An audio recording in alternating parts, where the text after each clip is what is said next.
Good evening, everyone. The VTA Board of Directors meeting of Thursday, October 3rd, 2019 is called to order. Elaine, would you please call the roll? Alternate Board Member Blankley, ex-official Board Member Bruins, Board Member Carr, Board Member Carrasco, Board Member Cortese, Alternate Board Member Davis, Board Member Dieppe, Alternate Board Member Ellenberg, Alternate Board Member Fine, Alternate Board Member Hendricks, Board Member Jones, Board Member Liccardo, Board Member McAllister, Alternate Board Member Miller, Board Member Perales, Board Member Rennie, Board Member Tran, Here. Vice Chairperson Chavez, Chairperson O'Neill. Here. Madam Chair, we have a quorum. Thank you very much. If we could all rise for the Pledge of Allegiance.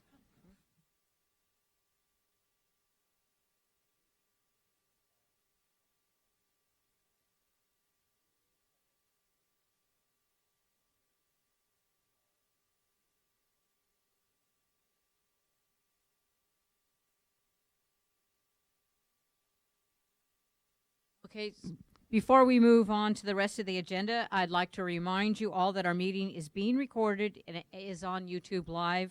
It is important that you speak into the mic so those who are watching us remotely can hear the discussion. We unfortunately had to change the location of the meeting on short notice. So our next item is 1.3, orders of the day. Staff is requesting to go to closed session immediately after the regular agenda. I want to remind my colleagues that we need a quorum for closed session. Any changes from my colleagues to the orders of the day?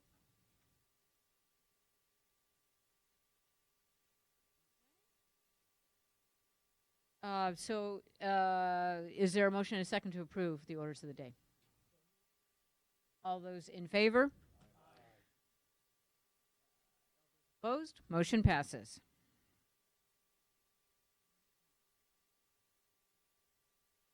The next item on our agenda is awards and commendation.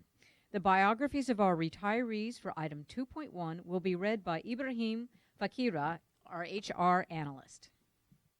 Thank you. Employees of the quarter, though, but thank you. All right, our first honoree this evening is Sue Cabrera.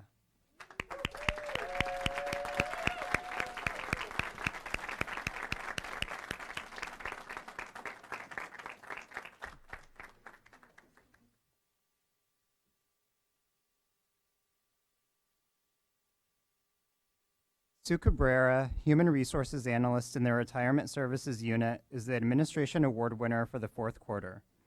This past August marked Ms. Cabrera's 21-year anniversary as a VTA employee. Since she has joined the organization, Ms. Cabrera has consistently provided high-quality customer service. She ensures she is well informed about VTA's defined benefit and defined contribution plans so that she can provide relevant and accurate information to her customers. Ms. Cabrera is an exemplary team member, and her colleagues appreciate her willingness to help whenever urgent items or projects come up. Congratulations to Sue Cabrera, Administration Employee of the fourth quarter.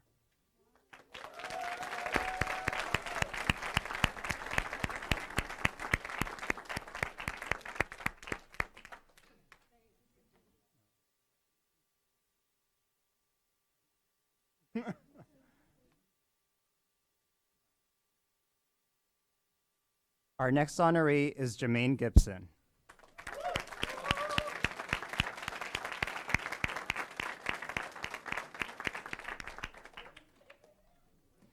Jermaine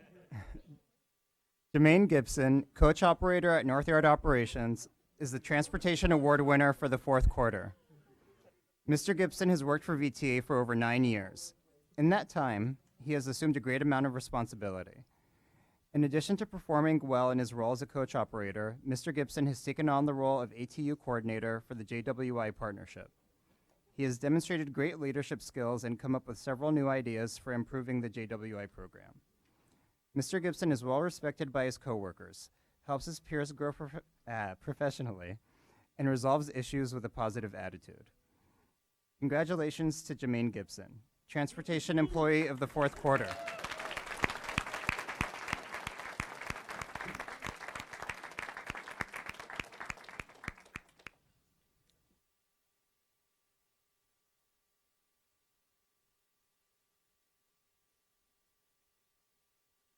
Our third honoree this evening is Craig Chu.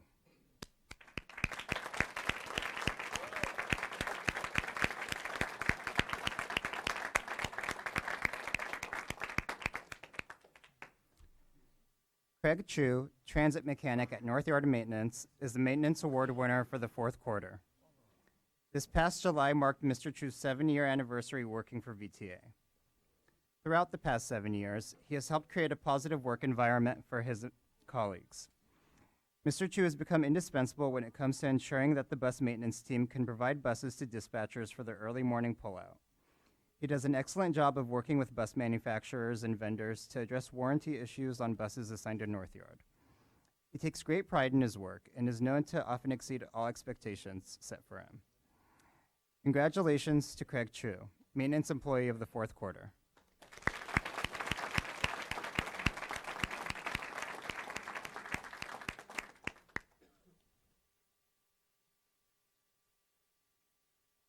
Our final honoree this evening for Employee of the Quarter is Nelda Diaz.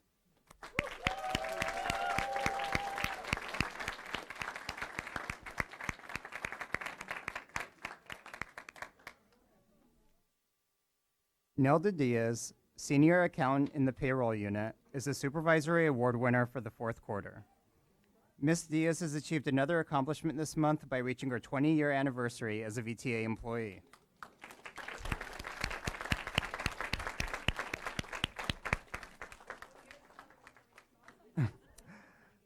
Throughout her 2 decades with VTA, Ms. Diaz has never failed to help out her team and complete her work with great attention to detail. A great example of this is when she had to reconcile payroll data covering a 3-year period. She was able to stay on top of her regular duties, provide assistance to her unit when asked, and complete this project under the high standards to which she holds herself. Her department is happy to see her receive this recognition.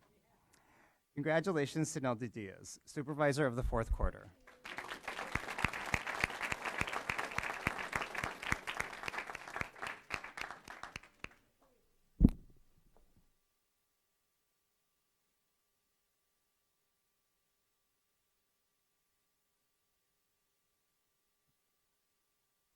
So we're going to move on to agenda item number 2.2.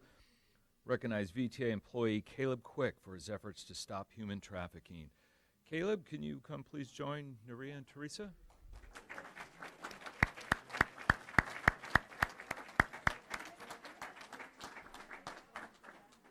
Tonight we're honoring one of our bus drivers for heroism and having a sharp eye. Bus operator Caleb Quick was paying attention last June when authorities issued a Be on the Outlook notice for 2 teenagers who were missing and suspected of being victims of human trafficking. When Mr. Quick noticed what he thought looked like the 2 teens on his bus, he notified Transit Patrol, who immediately responded and took the teenagers into protective custody and reunited them with their families.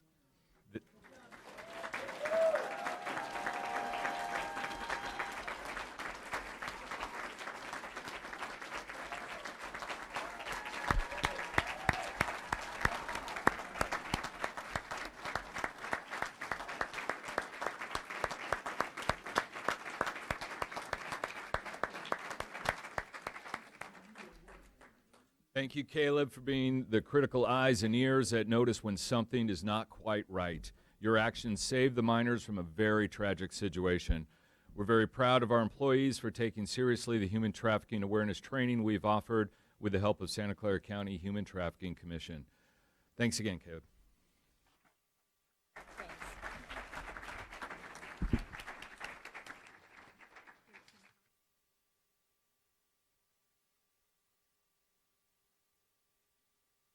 Okay.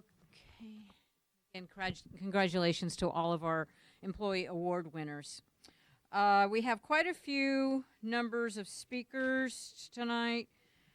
In order just to not to be trying to thwart people's ability to speak, but if there are some of you that are here to speak on the same topic, like I see a number of things about some of the express buses, if you have a spokesperson and if you all want to come forward and raise your hands and show us how many of you are here to speak on that item, it would help us somewhat. So that would be greatly appreciated if that could be possible. And our board secretary office will be giving you an indication when your time is almost up. So please just in the interest of helping the meeting proceed for everybody who has an agenda item this evening, if we could honor that, that would be greatly appreciated. So the first speaker is Monica Mallon, followed by Jamie Jarvis, followed by Grace Ye.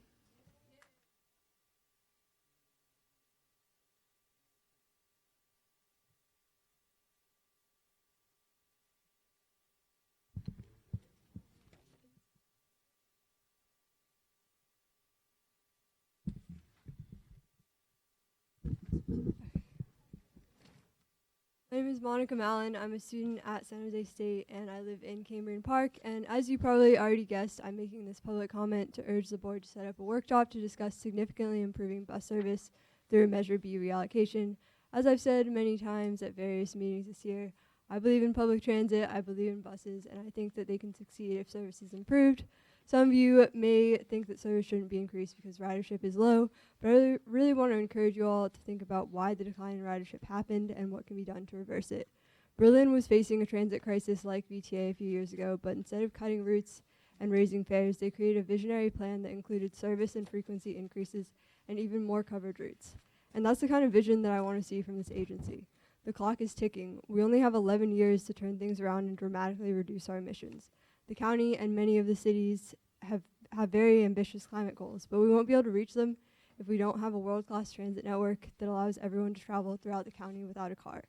So I'm asking you all to be brave and at least talk about what a visionary transit network would look like that meets the goals of Measure B to have 750 buses. You know, I really don't like coming to these meetings and saying the same thing over and over again, but I do it because I'm really scared. I'm scared that all of the buses will be gone by the time I'm 30. I'm scared that students, seniors, and people with disabilities will not only lose access to the transit that they need to get around, but to be able to stay in Santa Clara County. It costs at least $6,000 annually to own and operate a car. That's a huge burden to place on people, especially as rent continues to go up. But most of all, I'm scared that climate change will continue to get worse and become irreversible. You know, this is about all of the future generations, and the decisions that you make here are so big and they have huge implications on everyone now and in the future. So just please at least talk about changing things because we really need your help. Thank you. You. I think next we had Grace. And I also have Carol Percent and Jamie Jarvis to also speak on, and, you know, if you, like I said, if you can kind of, if you're willing to consolidate your comments, it looks like you're all wanting to talk on what the 104 Express. Hi. Okay. So I am here with my 104 Express bus riders from the Penitencia Creek to the Palo Alto VA to Stanford. And they're all dressed to match the beautiful red express buses. And they've got our signs. So 104, take me home. All right. So I myself work at the VA. I am a proud employee of the VA for more than 12 years. And although the commute is long, I enjoy every ride on your buses. So first of all, I just want to say thank you so much for providing such a wonderful service. And through the years, we have actually become a family. So when the bus route was proposed to be shorter, to cut off one route, one stop, we have teacher Tammy Tran. She's a first grade teacher, and she would not be able to get to her school in the middle of the school year. All of us partnered up to sign a petition to write, and you listened and made an accommodation. And because of that, Tammy is still teaching her first graders at Challenger at Charleston every day.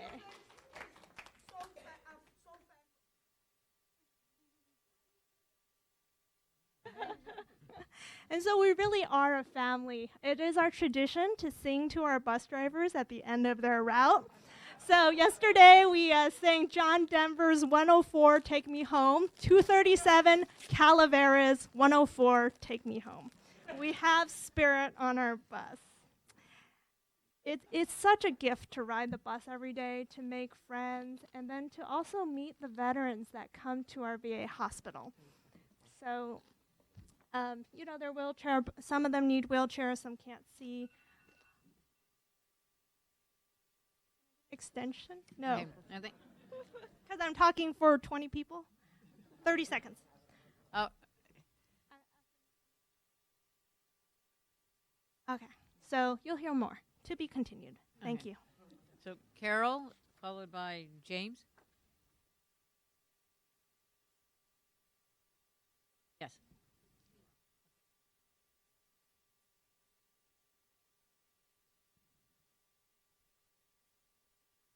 You. I volunteer at the VA in Palo Alto as well as Menlo Park, and I ride the 104. And I call it the family bus because it's really wonderful and everyone visits with each other.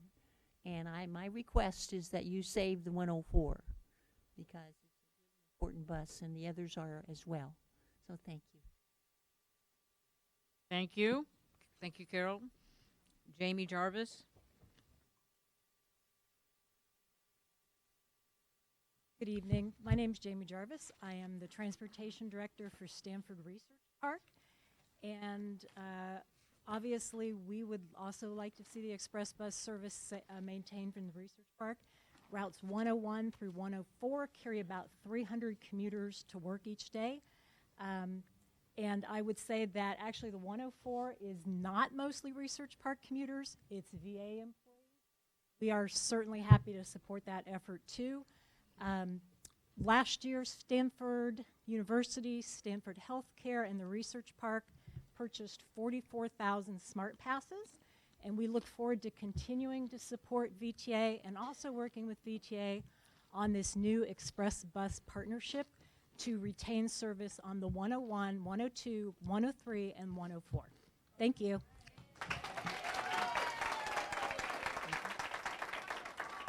Okay, so we have a number of speakers on the 121 and 122 issue. We have Christopher Brady, Steve Brady, Manjeet Dillon, Gregory Chambers, Mike Walters, Tom Tanner. If you could all come up and...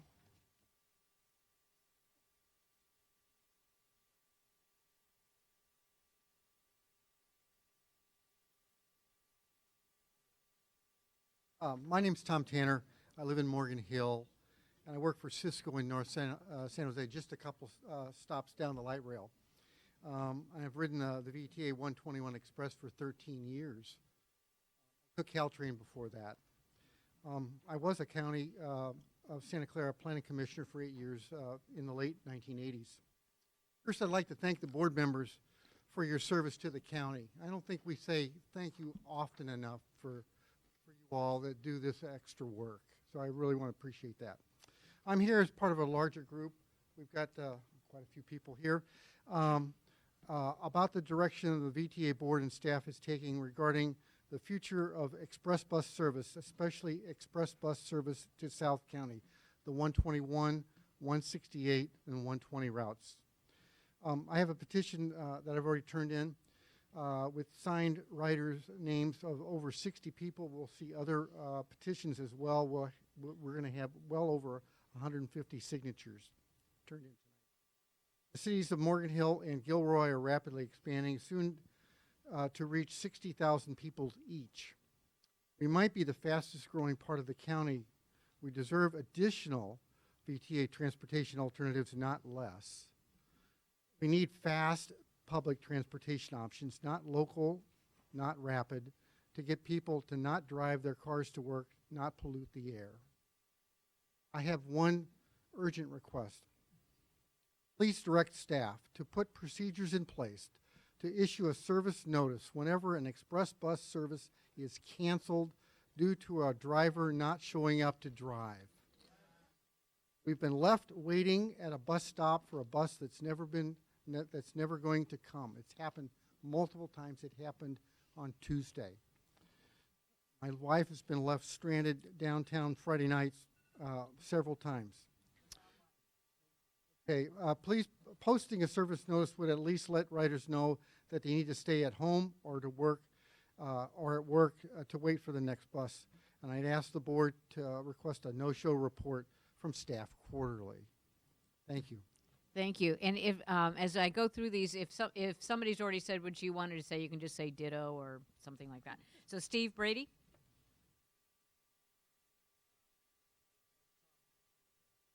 I work at Lockheed Martin. Can you hear? I work at Lockheed Martin, and quite a few of us take eye on the 121 bus. Many folks that live in the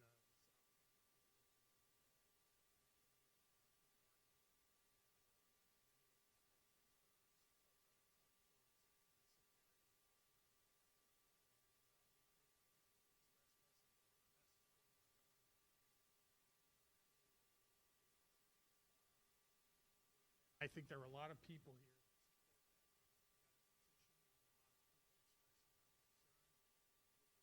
Chip program, and I would urge the VTA.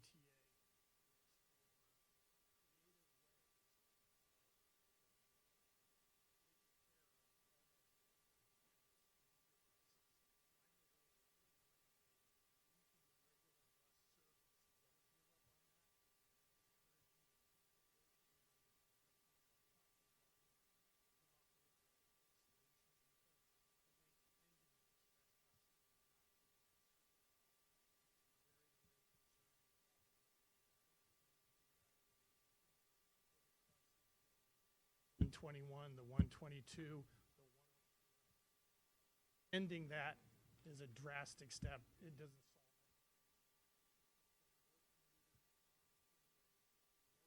solve it. And it goes against.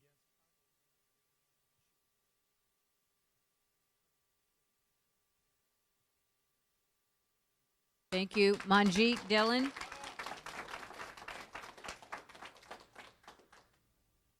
I've been riding the bus for I've been riding the bus for 15 years, and I think it's a very great way of coming to work at Lockheed Martin. I won't take a lot of time, but I'd like a question that I need to ask a question of all the board members. What is the mission statement of VTA, your organization? It is to provide transportation. It is to provide better ways of commuting. Okay, by taking away these buses, what you're going to do is you're going to introduce 200 more cars on the road just from the South County, not counting 104 and all the other bus routes that are ready to be canceled. So please consider our plea and keep them going. Thank you. Thank you, sir. Gregory Chambers?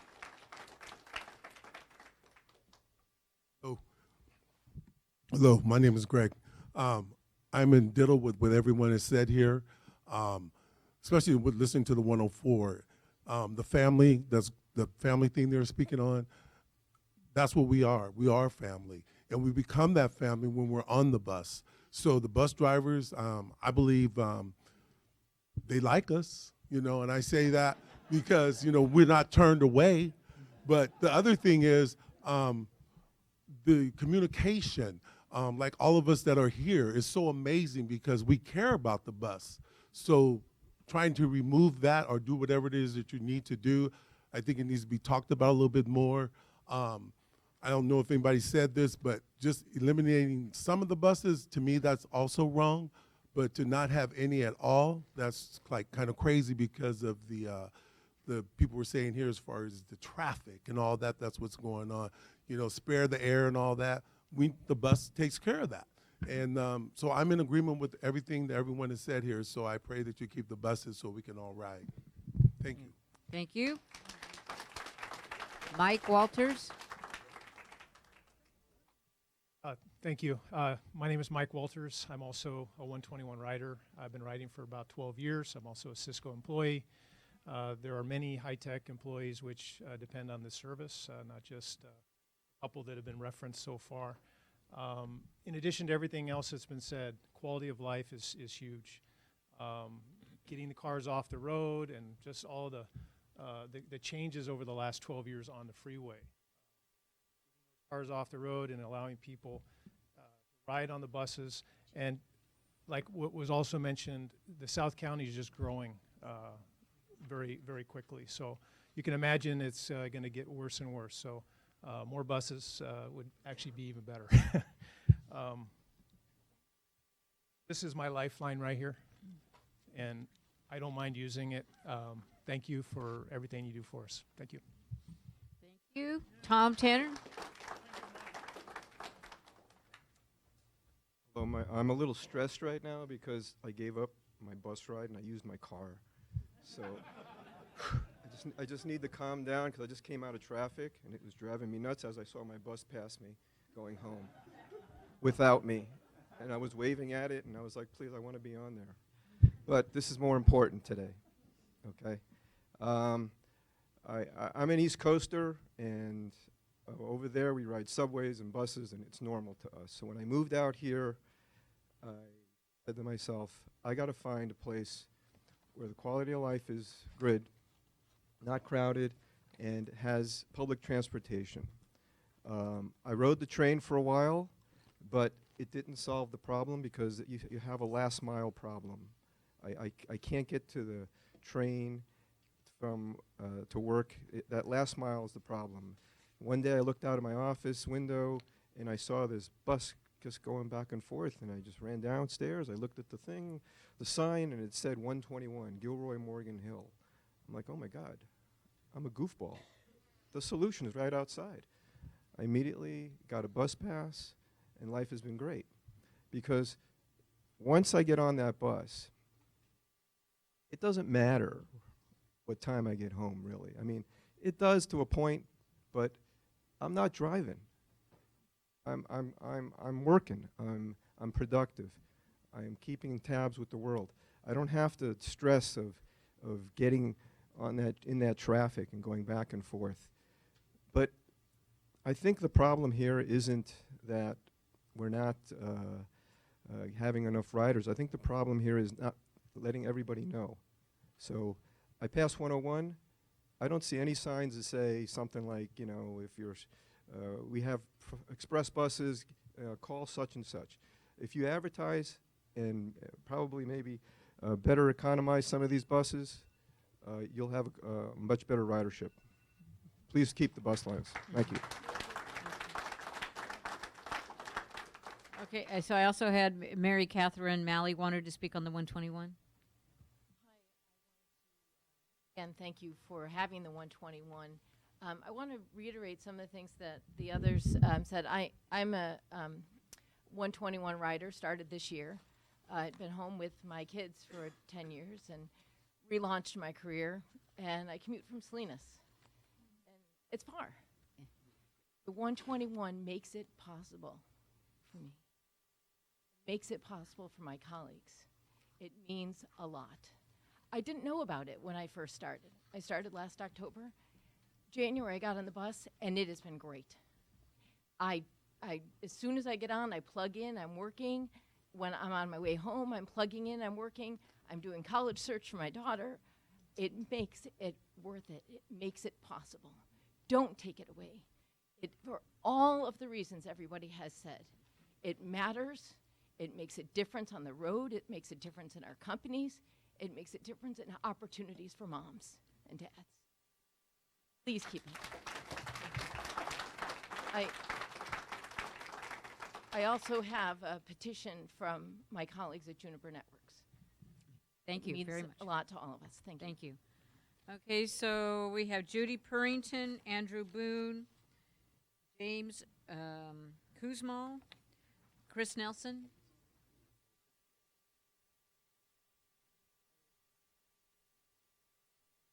Go ahead. Hi, my name's Christopher Brady. I've been taking the express bus for almost 12 years, and it's been a true blessing for me and my family, 2 girls and a wife.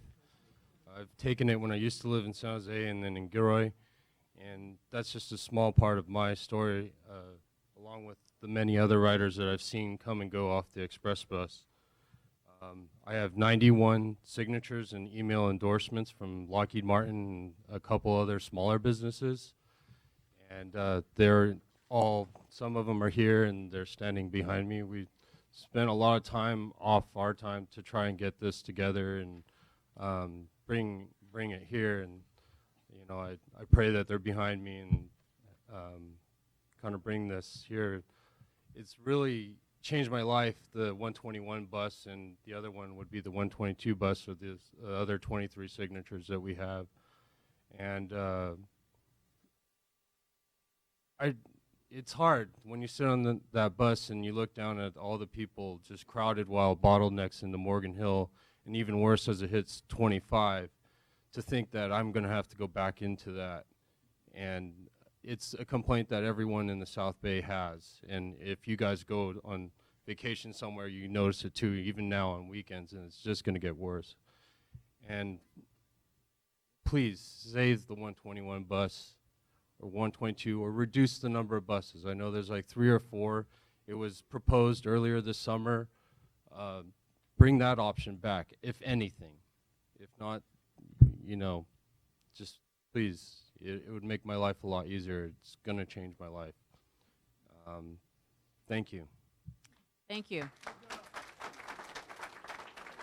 So was there anybody who had something else unique to add on the 121, 122 issue? I mean, gentlemen, you already spoke. I'm sorry. We've got a lot of people that. I'm sorry. Was there anybody else? If not, okay, I'm going to move on. Thank you all for coming. Judy Parrington, Andrew Boone, James Kuzman, Chris Nelson.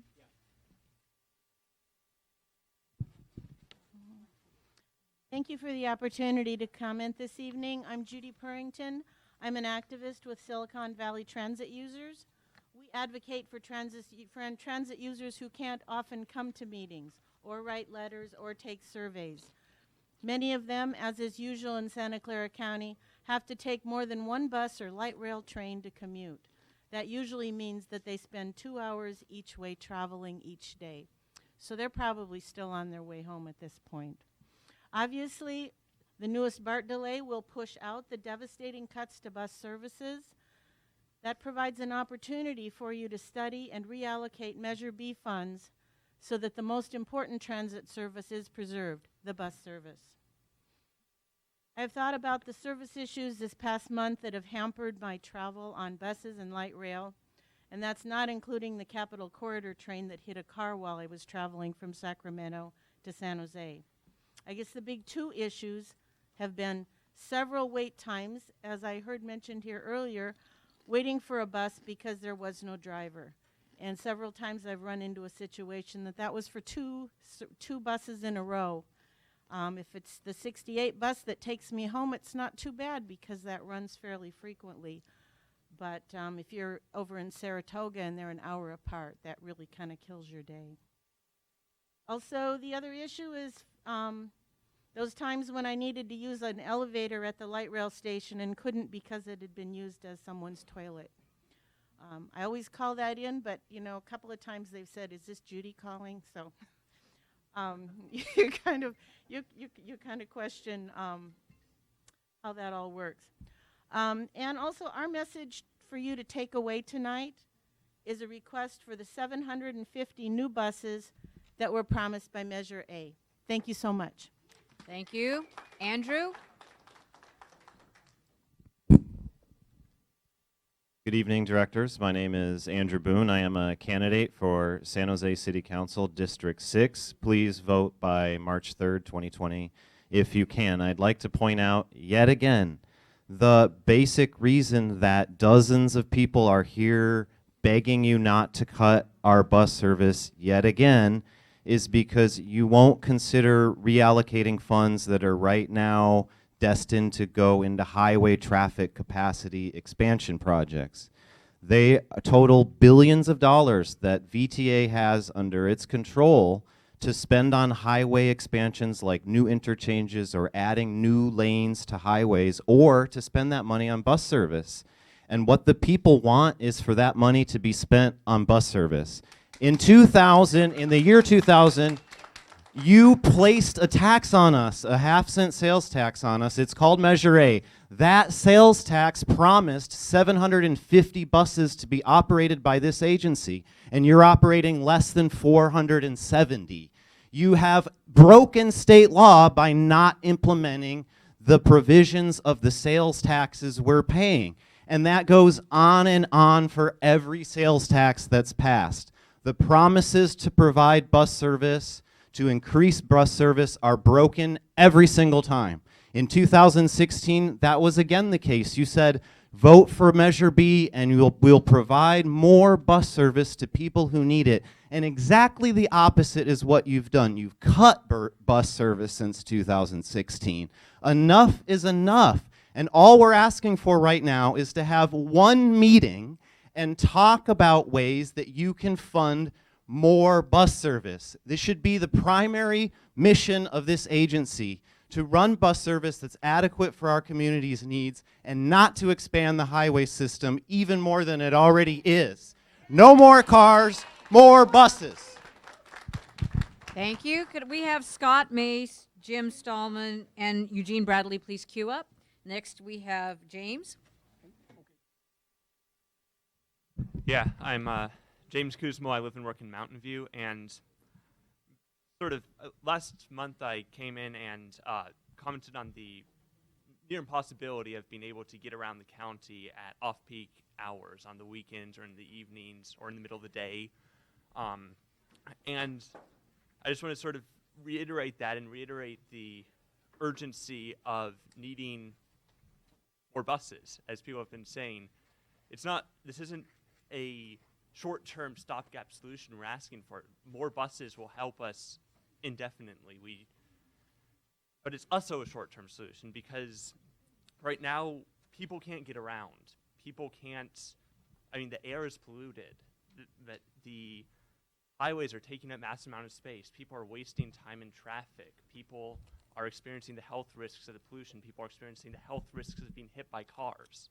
And not working. And so it's been a month since last month, and some of us came and commented on that. I'm sure Monica has been coming for longer than that, and various other of you. And well, it'd be nice if we could start actually seeing these problems being fixed. Thank you. Chris Nelson. Hi, I'm Chris Nelson, and I got a parking ticket at the Bascom Light Rail, but I just want to read about it and see if you guys can help me out with this and direction to go with it. Okay, so to Santa Clara Valley Transit Authority, I received a parking ticket on 8/23 at 2 a.m. in the morning and bought a ticket. Here's my ticket the day before. I bought it on the 22nd, and this is the 23rd. Asking my okay, so this deputy Hogram, which I just talked to Friday, didn't mark any of the boxes on the violation on the ticket, so I have no idea what the ticket was for. So I went to go try and pay it. They said it was like $50. I tried to go to the Santa Clara court system, traffic court, and you guys don't deal with these guys. So what it's all about is it has to do with, I just need to know where to go, who to talk to get either extension for it, because it's now at $95, and it's only been like about a month. I'm disabled. I pretty much ride the light rail a lot. Okay, sir, I would, if Lucas Perez could raise your hand, he's from customer service. He will assist you with your issue. Okay. I'm sorry you're having That's all I have. difficulty. Okay, I just thank you for came here coming. today earlier, and I just found out you guys had a meeting, so I lucked out. So thank you. All Thank you very much. Thank you. Thank you for coming. Scott Mace. Good evening, directors. My name is Scott Mace. I live in San Jose. I grew up in this valley. I support everything Monica Mallon and Andrew Boone say, including studying reallocating Measure B funds to preserve bus service and funding the 750 buses promised in Measure A. 7 weeks before the Board of Supervisors declared a climate emergency in August, I experienced something that epitomizes the problem in our county, speaking to buses specifically. A friend was staying in Santa Clara, and we thought it would be great to take the bus to the Paul McCartney concert at SAP Center. So we got on the 22, one of your flagship lines, and we had a great trip down. At the conclusion of the concert, the SAP Center folks and the San Jose Police Department held the 22 up for a half an hour so the parking lot at SAP could empty.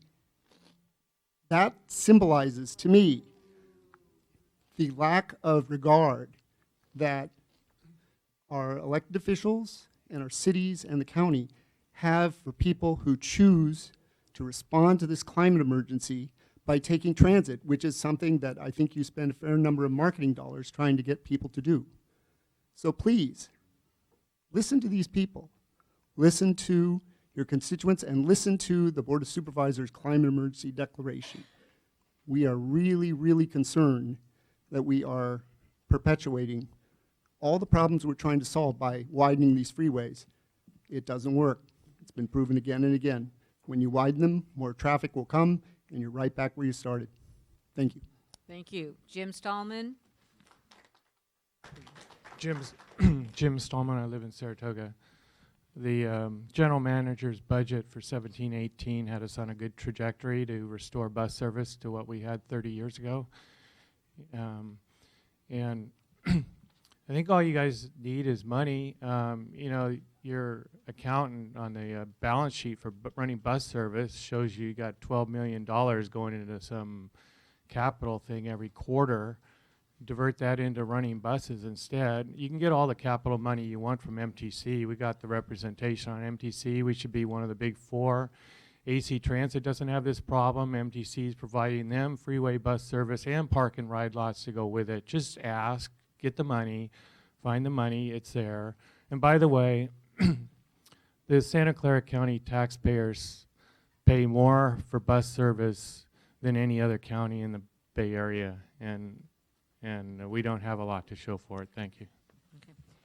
So Eugene will be next, and following Eugene will be Victor Perez, Cooper Vasek, Hoy Yunpong, Cantel Brown, and Kai Wetberger.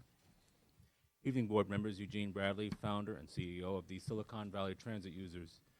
As these people have mentioned, we really need bus service in Santa Clara County. It is past time for that to start happening. It's a sad comment when I have to come down from Monterey County and cause nearly 2 accidents on 101 because there is really zero express bus service along 101. Even though it's coming from the south, coming from Palo Alto and San Jose to Gilroy, there's nothing really reverse. And something really needs to be done about that, amongst other things. Let's face it, folks, this is not, VTA is not so much in a financial crisis. This is really a priorities crisis. If this had been the BART extension down to Milpitas, Berryessa, and even Santa Clara, you'd see all the tech executives here talking about how we can make this happen through another sales tax. Instead, you have just crickets. Something's not right with that. Also, as head of these Silicon Valley Transit Users, basically it is past time VTA at least get one workshop open to all the public, not just at 10 a.m. Have it at 5:30 p.m. like this meeting where we discuss how can we allocate up to billions of dollars worth of highway funding, which has never worked anyway. I've yet to see one staff report said which highway expansion project has ever worked. Reallocating those billions into really running the meat of this valley's transit needs, and that is the bus. Not BART, not so much Caltrain, the bus. It's there now. It is past time VTA get off its rear and finally provide transit service for everybody to use, including people like these folks, and including people like you watching on YouTube, and everybody in the county. We need bus service now. Thank you. Thank you. Victor? Hello, hi. My name is Victor. I ride the 104. I have maybe just a kind of question here. I'm looking at this flyer and it says this new partnership model gives companies the opportunity to sponsor one or more express bus route and offset the high costs of express bus operations. I guess my question to everyone is there a team that's going to all these companies along these routes and asking how they can help subsidize some of this? It almost seems like maybe they're asking us to do some of that, but okay, great. I guess that's really what I'm looking for. But maybe the last couple comments is I'm sure everybody's here representing their bus route, and like everybody else said, everybody does seem like family. I've been riding it since 10 years ago, 2010, or 9 years. And sometimes I don't know the people, and sometimes I don't know their name, and sometimes I've seen them for 5, 6 years, but there's still a relationship there. And then once you start talking, it blossoms into something else. And some people, they're not social, and that's okay. But when they do start to talk, you find somebody else that you wouldn't have ever found before. This experience here with all these other folks, and a lot of my team just left. It was everybody in the red, probably just trying to get home to their kids and make some food.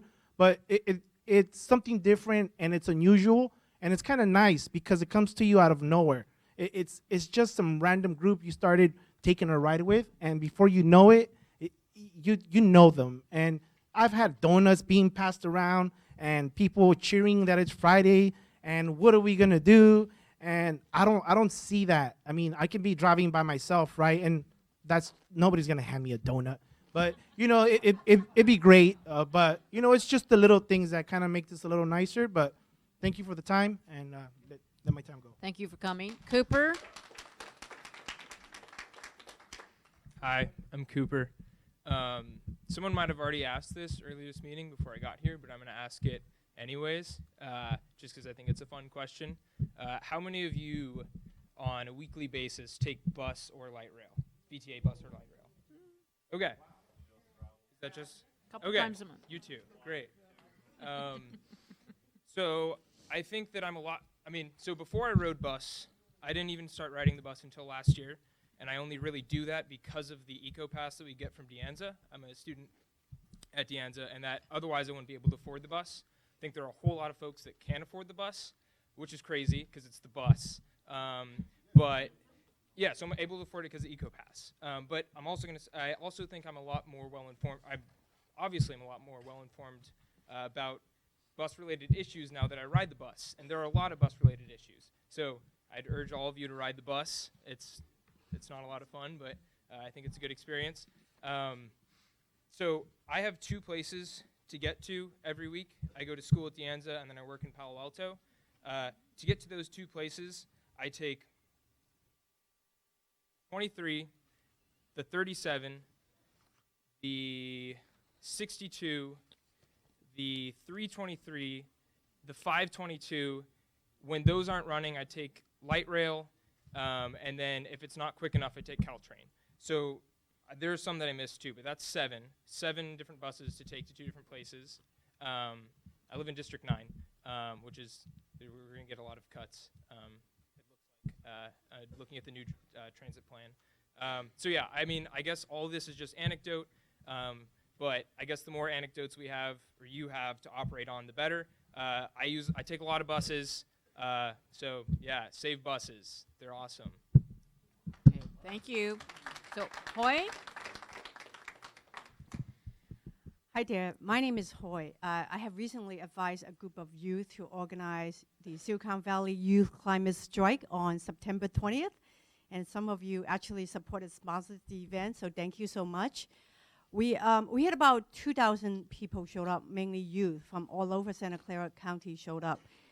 And I think that if there's a better bus network throughout the county, there would be a lot more youth showing up to the climate strike, because public transit was one of the major challenge for the youth to organize their peers to attend the climate strikes. And from my work in the past 12 years working with youth, particularly with low-income youth at De Anza College across the county, one of the main reasons for them not able to get internship and jobs and opportunity is really lack of public transportation. And I mean, they have to spend hours on the bus to go to school from South San Jose, from different places. I mean, that's kind of pretty pathetic. You know, they have to spend hours traveling around the county. And, you know, and from my personal experience, I drive because my area is not really accessible to public transit and whatnot. And during peak hours, you know, I have to spend hours in the traffic during peak hours, traveling within 15 miles radius. And, you know, something needs to be done about that. And I hear from a lot of tech workers, and they are kind of sick and tired of stuck in the traffic. So if there's any way that VTA can collaborate with tech companies and target specific routes and get the bus there, I think that could potentially solve a lot of the issues. Okay, thank you very much. Cantel, followed by Kai, followed by Omer Chatty, followed by YN Trung. Hi, I am a veteran. I was in the United Air Force, and I'm also representing bus number 102. Some of the riders are here. And the bus is very important to us, and it's very important to the veterans also. You know, we have veterans that get on the scooters to drive on the bus. You know, I was on the bus that a veteran got up.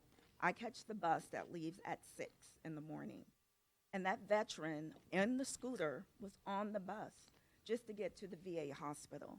It's not that you guys don't have the means to save the buses. It's just that you, to me, you don't want to use the funds that you guys have to take care of us. So I'm asking that just like us veterans fought for this country, we want you guys to fight for us. Hi. Good evening, members of the board. My name is Kai Whitleson, and I'm a downtown resident and one of a million tech workers. So I've been a bus rider on VTA for over 18 years. That's right, since I was 12 years old. I'm 30 today. I remember when the 23 was the 23A and used to go all the way to Foothill College. Mrs. Fernandez, you might not remember that because you haven't been around here that long. Welcome. In any case, the number of hours that VTA offers today is absolutely abhorrent relative to what was promised in the 2000 Measure A measure. 750 bus hours is a whole lot more than 450, which we are now promised today. To make matters worse, the few hours that you are running buses, we have problems with vagrants, criminals, and drug addicts on our buses. Within the last 2 weeks, I have been assaulted twice by a crack addict on Monday and last Friday by a drunkard who was nobly kicked off by the bus operator. This has to stop. Bus riders are vacating your buses because they fear for their lives. I should not have to fear for my lives in my daily commute. For that matter, tonight I'm going to be visiting my dying uncle. I cannot make it there by transit because there are no buses where he is today. He's in a long-term care facility in Sunnyvale. What's even further, I am looking to become a future homeowner, whether it's a condo, a standalone house, townhouse, whatever. 50% of homes are not accessible by transit, and that is horrid. This needs to change, and it needs to change fast, and it needs to change pursuant to Measure A. Thank you. Thank you. Omer Chatty.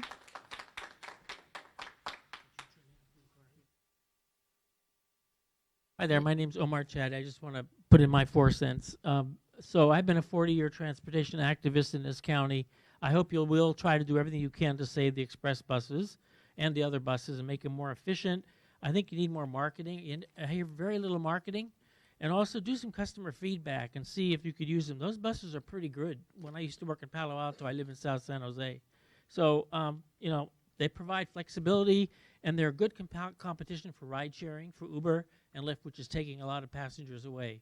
So I hope you will do it. The beauty about a bus is that they're 100% interoperable with our highway system, with our road system, our arterials, collectors, and neighborhoods. Streetcars, the interurban streetcar, light rail, you know, we fought that 30 years ago, back in the 80s, 40 years ago. And we pushed for transitways instead. And you look at this, and you got this dead time for the streetcars.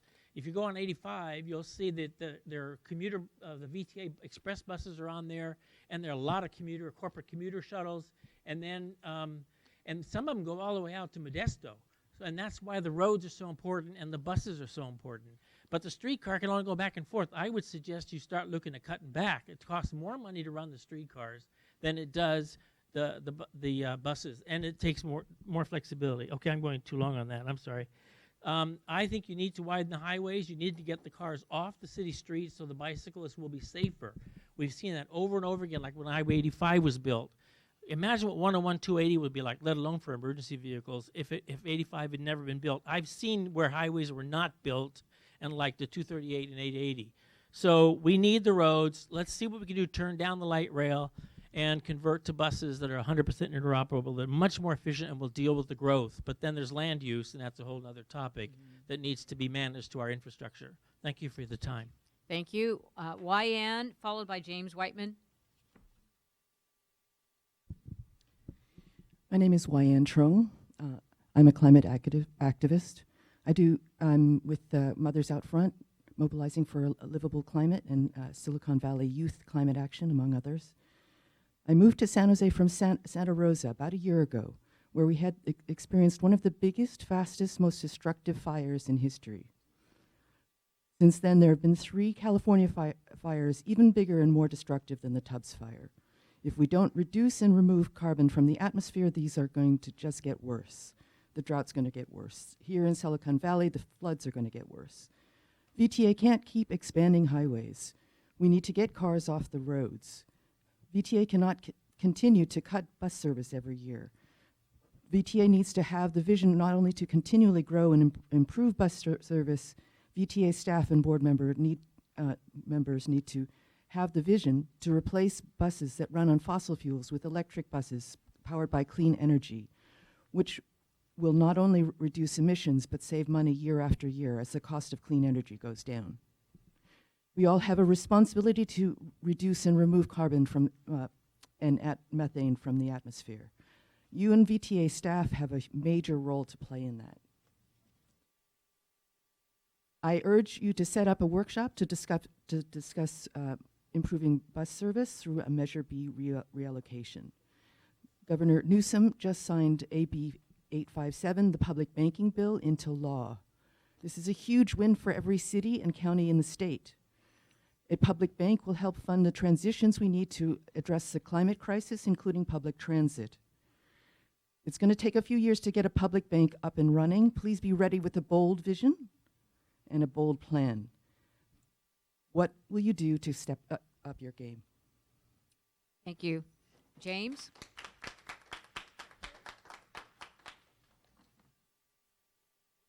Make an announcement on the BART opening.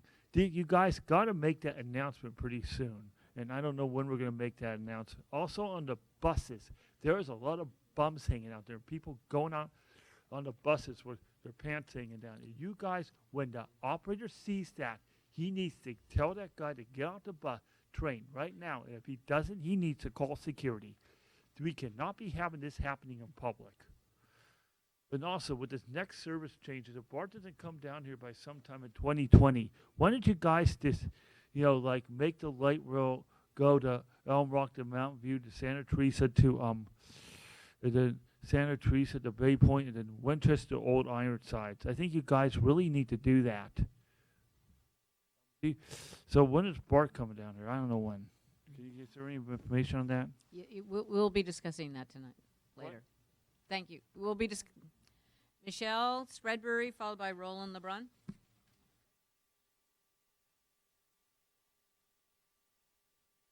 Hi. I just got here off of work, and my GPS was wrong. I wish I could have taken public transport. Does this clip in? Okay. We need to improve our public transport here in the county of Santa Clara, make transportation more accessible to more people. It would raise many boats, many marginalized people. I would love to be able to take public transport to get to my job. I work near the airport, and that would be really super. So please think about having more public transport in the city and increase bus lines and not lower them. We need to have more straight line bus lines and not circular ones to serve more people. I know the students at De Anza have to take a very long time to get to their classes, which is a real shame. They are our future. Thank you so much. Thank you. Roland?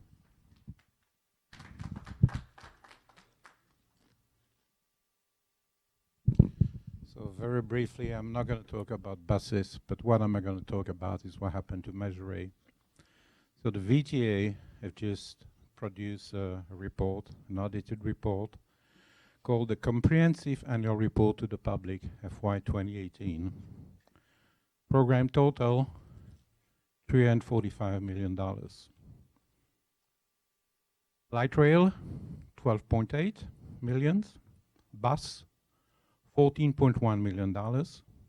And then commuter rail project, which is Caltrain, ACE, etc., 16.4. So let's just say $45 million. So what happened to the other $300 million? Well, the answer is very simple. $200 million went to BART, and $100 million went to nothing. It's called non-project. It's called debt service, bond repayment, operating assistance, etc. That's the problem that needs to be addressed. Once it's going to be addressed, everything's going to be fine with the buses. Thank you. Thank you. Okay.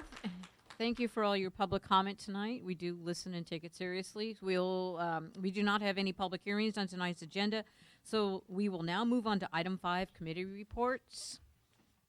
For item 5.1, Citizens Advisory Committee Chair Marty Schulter is here to provide a brief report. Good evening, Marty.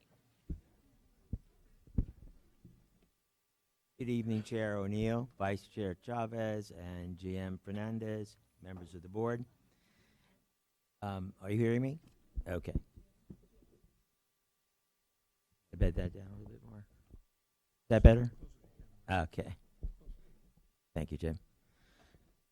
At our September 11, 2019 meeting, we formed an ad hoc work plan subcommittee.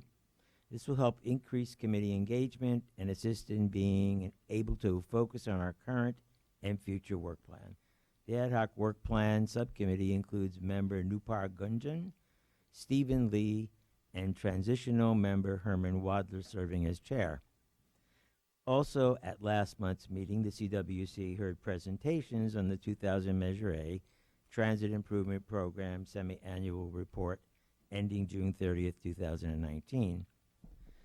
On the CAC's regular agenda, the committee considered the proposed usage and privacy policy regarding the automated license plate recognition system for the Milpitas and Berryessa transit centers, which is your regular agenda item 7.1 this evening.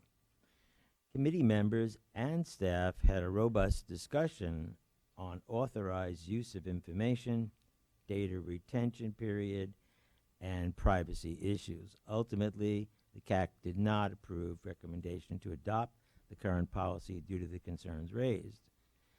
Additionally, at our September 11th meeting, CAC received presentations regarding the VTA governance study, the VTA's response to the 2018-19 Santa Clara County Civil Grand Jury Report, the latest milestones in the implementation of Senate Bill 743, and the transition level of service to vehicle miles traveled in transportation impact analysis, and lastly, the VTA's forthcoming Express Bus Partnership Program. That concludes my report. Any questions or concerns? Thanks very much, Marty. Really Thank appreciate it. Thank you. Next item is 5.2, Policy Advisory Committee Chair Report. This will be provided by PAC Chair Glenn Hendricks. Hi. My name is Glenn Hendricks. I am the PAC Chair. I just want to go ahead and remind the board first that the PAC is made up of representatives from each city and the county in our jurisdiction. The PAC recommended that no changes for the agenda item 7.3, recommend no change to criteria 9 of the 2016 Measure B Bicycle Pedestrian Capital Project Competitive Grant Program. The PAC did approve the recommended change to criteria 7, renaming the category as community engagement. I also want to highlight that the TAC, which also has representatives from every city in the county, had a unanimous recommendation for no changes on this item as well. We also received our recommendation for the adoption of the usage of the policy, the privacy policy regarding the automated license plate recognition system, but with additional direction to more clearly distinguish retention periods for personal data related to good and bad reads. They also requested VTA staff provide to the Board of Directors information about the practicable retention periods for good reads, with preference for shortening this retention period as much as possible, as reasonable. We also received information on the Santa Clara County Civil Grand Jury Report, noting the Civil Grand Jury request responses from all the member agencies. In our discussion of this item, members of the PAC expressed their commitment to increasing the committee's engagement with the broad range of transportation issues, projects, and programs in Santa Clara County. The PAC requested that the agency's political leadership and management work with the committee on any potential changes to enhance the committee and further integrate the PAC with the Board of Directors policymaking policy. And I just go ahead and note that the next PAC meeting is scheduled for Thursday, October 10th. Thanks. Thank you very much, Glenn. That takes us to the Standing Committee Chairperson's report. Board Member Peralta's report on the meeting of the Congestion Management Program and Planning Committee. Thank you, Chair. The Congestion Management Program and Planning Committee met on September 19th.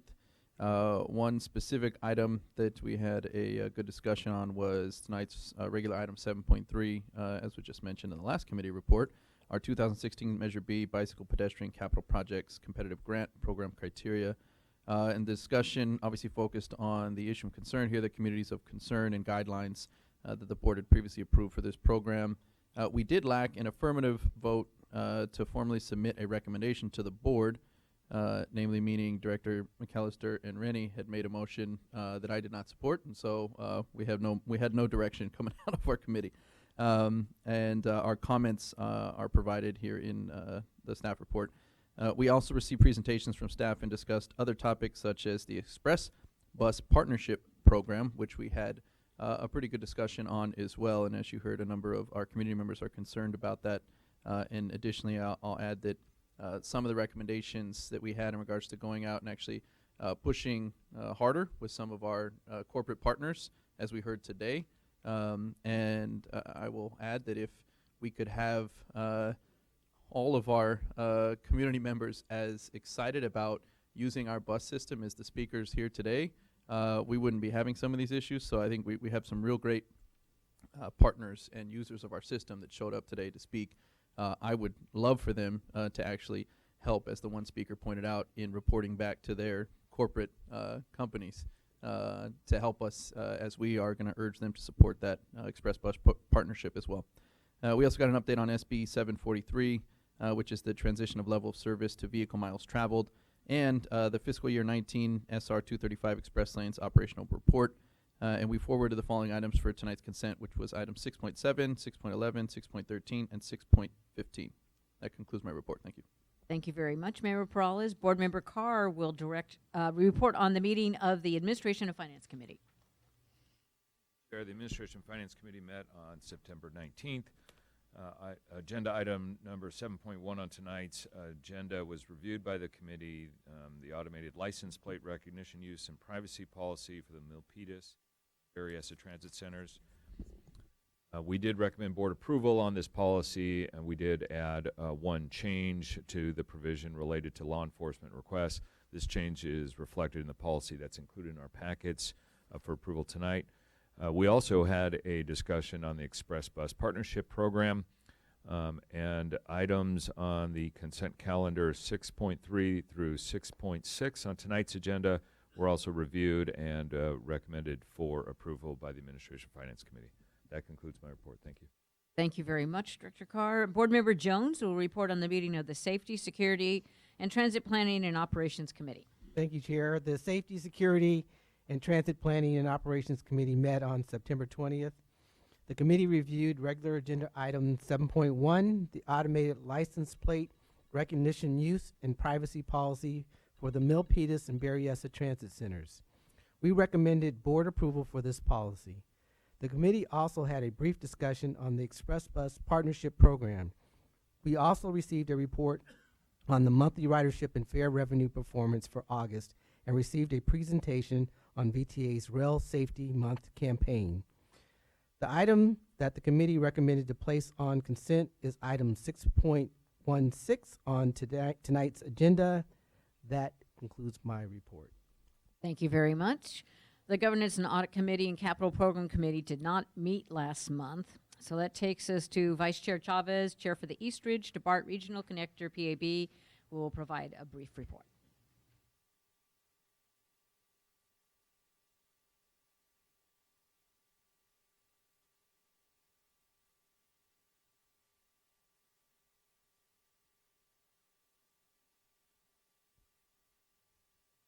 Very much. The Policy Advisory Board met on September 18th to receive project updates from the staff. With the board approval of the environmental document and authorization to begin utility relocation and property acquisition, the project is moving into the next phase of work, and final engineering is underway. Utility relocation agreements are being finalized, and appraisals are being coordinated for property acquisition. Also, the community outreach effort is being advanced with several important sets of activities. Draft community outreach plan is being prepared and reviewed by stakeholders. Coordination is underway to establish a community working group, and mitigation plans are being drafted for construction impacts. It's expected that these outreach activities will be finalized by early 2020 for implementation with the community. And I just wanted to say one thing about this, the responsiveness of the staff on community outreach. That was very appreciated by the board. Thank you very much. So Board Member McAllister, Chair for the SR 85 Corridor PAB, will provide a brief report on their September meeting.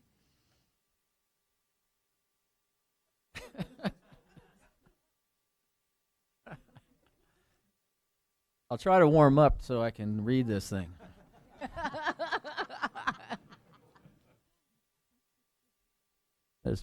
At the September 23rd State Route 85 Corridor Policy Advisory Board meeting, the PAB, the Policy Advisory Board, received presentation on the SR 85 Noise Reduction Program and the status of the SR 85 Transit Guideway study.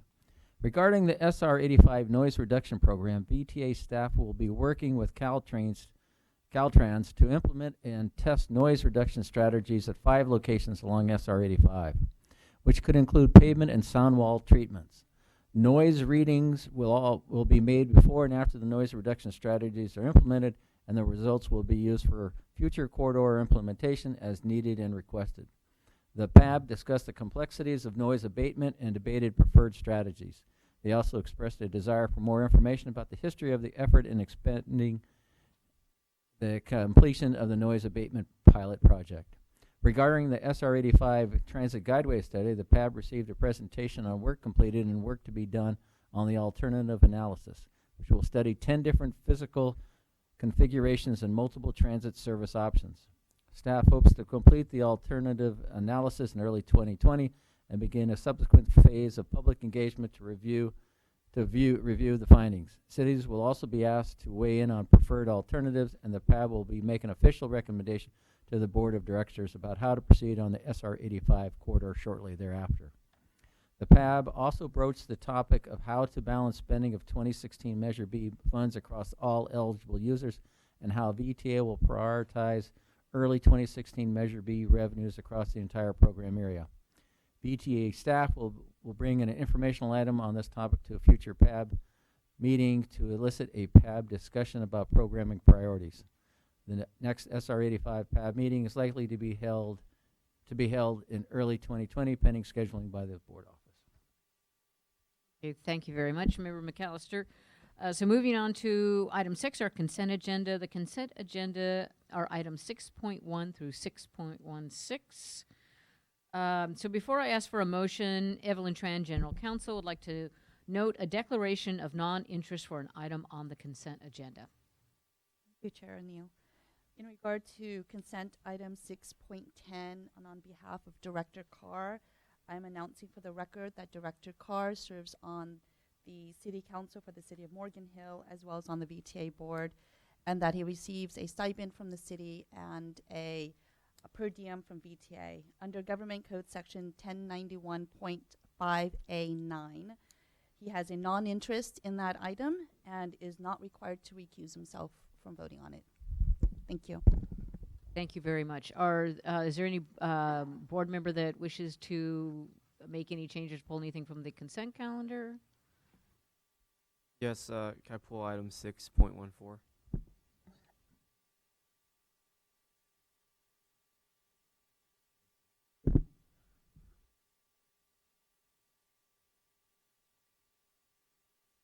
Okay, there's been a motion to approve the balance. Okay, so before we vote, we do have a couple of members of the public that wish to speak. Andrew Boone on item 6.7, to be followed by Kai Wetlesen on item 613. Good evening, directors. My name is Andrew Boone. I am a candidate for San Jose City Council District 6. I'd like to point out that there usually are a couple items on your consent calendar that are asking you to approve highway traffic capacity expansion projects. And every time you do that, that's less money available for things that actually benefit the community, like bus service. So you're month by month approving projects that just create more space for the maximum number of cars, rush hour car traffic. That's what this is about. It's a huge part of what VTA does and spends our taxpayer dollars on, unfortunately. So this particular item is $8 million more going into toll lanes. This is a specific toll lane project where the highway was widened to put toll lanes in. And I read in the agenda packet, this particular one, it's already $136 million has been spent on this one lane, and here's $8 million more. And then in item 6.10, that's about spending Measure B sales tax revenues on the Santa Teresa Hale Corridor Road and Trail.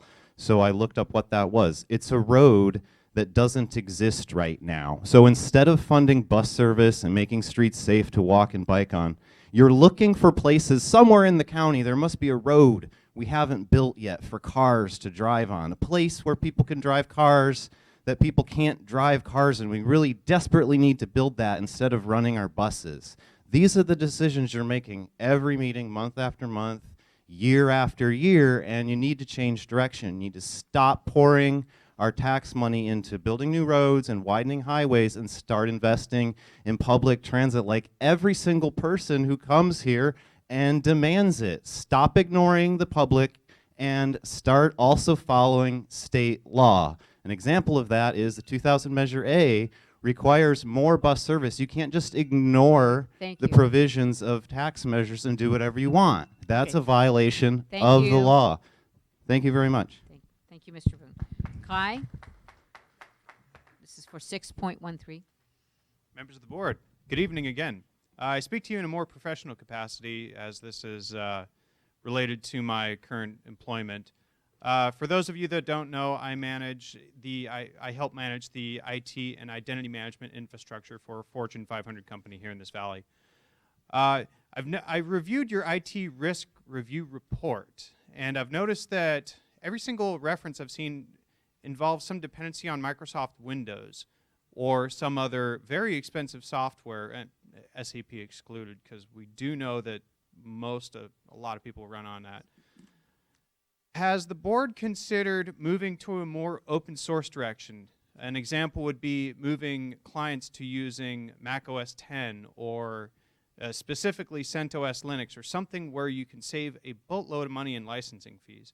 The current license fee for Windows 10 Professional stands at over $600 per client. If you get a volume license, you can bring that down to about $450. CentOS or some other Linux distribution, that cost is approximately zero.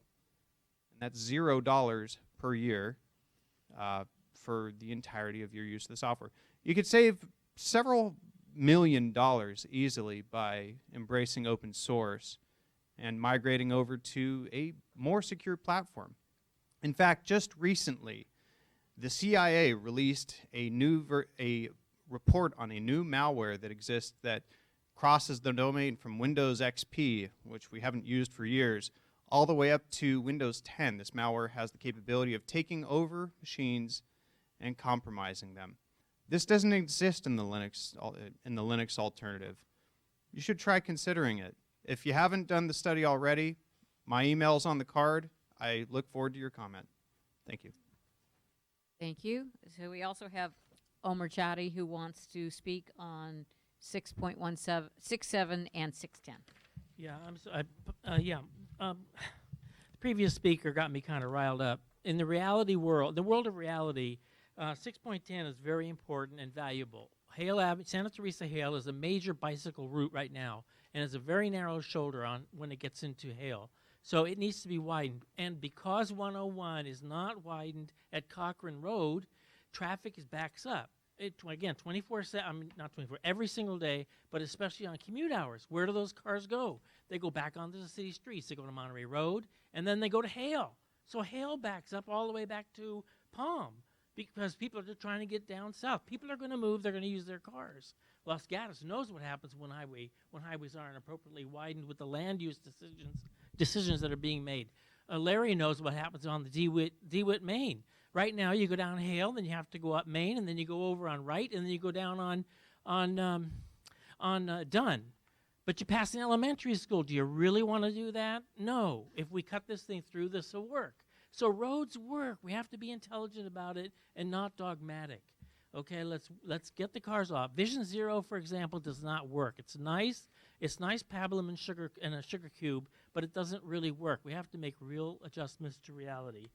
Okay, so I don't like toll lanes, but I'm not going to talk about that. I think as long as we can get more capacity, we need it on our roads so we can get our city streets going, so our mayor will be safe next time he drives his bike. Thank you. Okay, so we have a motion and a second on the floor to pass the consent calendar. All those in favor? Aye. Opposed? Okay, motion passes. That takes us to our regular agenda. We'll come back to the item that was pulled after the regular agenda. So the first item is 7.1, which is to adopt the proposed usage and privacy policy regarding the automated license plate recognition ALPR system for the Milpitas and Berryessa Transit Centers.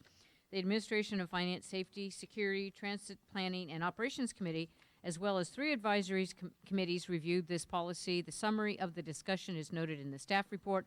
Ron Golem, Director of Real Estate and Transit-Oriented Development, and Erica Rocks, consultant, will provide a brief presentation. Great. Thank you. Let me start by providing some context. VTA currently uses ALPR technology on our express lanes, and we have a policy for that use of ALPR on the express lanes. However, because of the requirements of the California codes, we cannot use that same policy for the new Berryessa and Milpitas transit centers. And so this item tonight is to adopt a specific ALPR policy for those 2 new transit centers. So we'll go ahead and talk through that. The other thing I should note is that per the California code requirements, we have to have that policy in place before we open up the new parking facilities at the Berryessa and Milpitas BART centers. So since this relates to parking, I just want to provide some background on the parking program at the new Milpitas and Berryessa BART transit centers. As you can see in the picture, each of the 2 new stations has a large parking structure along with a surface lot. And we have about 1,600 spaces at Milpitas. Along with the spaces, we have provisions for electric vehicle charging. We have more than 20 electric vehicle charging spots. We have provisions for carpool and van pool parking. We have fuel-efficient vehicle spaces, and we have motorcycle parking. Similarly, at the Berryessa station, we have over 1,500 spaces with the same configuration of parking spaces and amenities offered. So I think just to talk about the BART station parking program that was adopted by a board in November 2017, this is the background for why we need an ALPR policy. The board had approved this parking program for the 2 new transit centers in November of 2017, and that was for a paid parking program. This was tied to the current BART rates at most of its stations in the core system, starting at $3 per day for daily parking, $7 a day for long-term reserve parking, and then a substantial discount to encourage folks to take advantage of a monthly parking rate and get a monthly parking pass. The program also authorized the general manager to adjust the rates over time as demand goes up so we can balance parking supply and demand in the future. And of course, anytime we establish paid parking, there's a question of how we enforce that paid parking and how we deal with violations of the requirements to pay for parking. So before we talk more about the ALPR, I think it's helpful to understand that it's part of a larger system that we call the Parking Access and Revenue Collection System, or PARCS. And what this involves are really 2 main sets of technology. One is the technology that helps you when you get to the center understand where the parking is and where the available spaces are located. And you can see a sign in the picture that shows what those signs look like. And so it gets you to the places where there is parking. The other part is revenue collection. We've already gone through a procurement action. We've hired SP Plus, who's a large national parking operator who has experience here in the county to operate the park system. And basically the way this works is that when you are a transit rider and you drive to the station and want to pay for parking, you'll have multiple options. You'll be able to go on a website in advance and sign up for a monthly pass or pay for a daily use if you wish. If you wait until you get to the station, you'll have the ability to go to a pay station and either pay cash or use your credit card to pay for that day at a kiosk in the garages and on the lots. And then finally, you will have a smartphone option to pay for parking through a smartphone app. So with this system, of course, we need to do enforcement, and the enforcement is actually being done through an automated license plate recognition system. So with that, I'll turn it over to Erica, who's our project manager for implementation, to briefly walk you through the technology.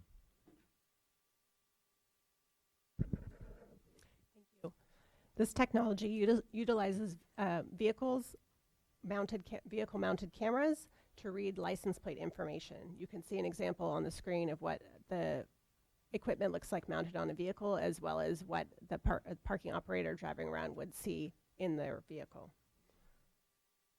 So how does this fit into parking enforcement process? Patrons, when they pay for their parking, their payment is tied to the license plate information, which is stored in a secure cloud database, which is then correlated with the license plate information read in the license plate vehicle. Because VTA is utilizing an ALPR system for parking enforcement, we're legally required to have an usage and privacy policy. ALPR policies have already been adopted by Santa Clara County, City of San Jose, and a number of other cities within the county, as well as BART for law enforcement and parking enforcement purposes. The full policy is included in your board packet. As a starting point, the policy was built by looking at legal requirements for the policy that Ron mentioned earlier, as well as following the framework for other existing ALPR policies and other VTA policies, including BART's policy. The information included in the information collected that's covered by the policy is the picture of the license plate as well as the license plate number. And this information is prohibited from being sold, shared, or transferred. The access to the information collected will be only provided to folks who need access based on their job duties via username and password restrictions. We do expect to get requests from law enforcement or through the Public Records Act from time to time, and VTA will handle those on a case-by-case basis. If any information is provided, that information will be provided through an annual report to the Board of Directors. So to sum up, the staff recommendation is to adopt the proposed usage and privacy policy for the ALPR system for the 2 new transit centers at Milpitas and Berryessa. And again, this is a policy we have to have in place prior to opening those facilities for use. Just to briefly summarize the discussion at committees, because we did have a robust discussion, as was pointed out. I think any time there's a discussion about data, that generates concerns, and how does this all work? So at the Technical Advisory Committee, that committee recommended the policy. As the chair of the Citizens Advisory Commission noted, there was a lot of concern about privacy concerns. That committee did not recommend the policy, even though we have a need to adopt a policy in a form that matches the legal requirement.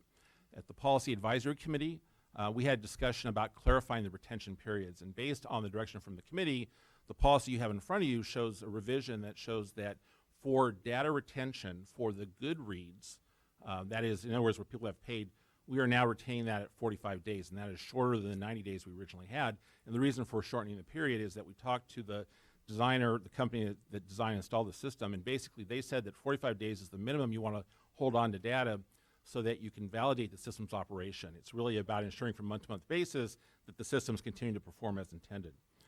With respect to data on violations where people have not paid, that data will be held for 180 days, and the reason for that is to ensure there's sufficient time in the event of appeals that go through a system to make sure we have the data to support that appeals process.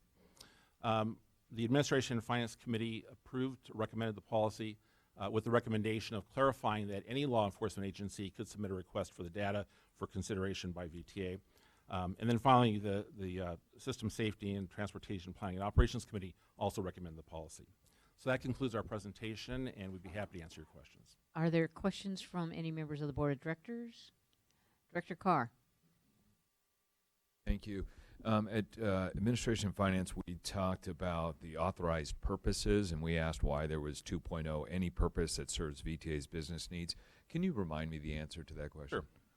So I think the word business may create some confusion. When we say business, we are not allowed to sell or provide this data to any business. And so the business is for VTA's mission as a transportation agent.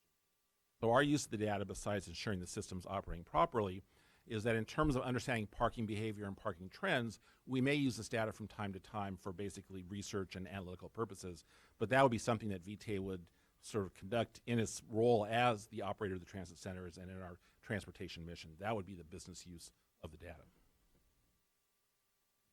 And just to clarify, the policy itself very specifically states that we can't sell, share this data except under those law enforcement provisions. That is correct, and it's also the law prohibits us from making that data available to anyone else for those reasons.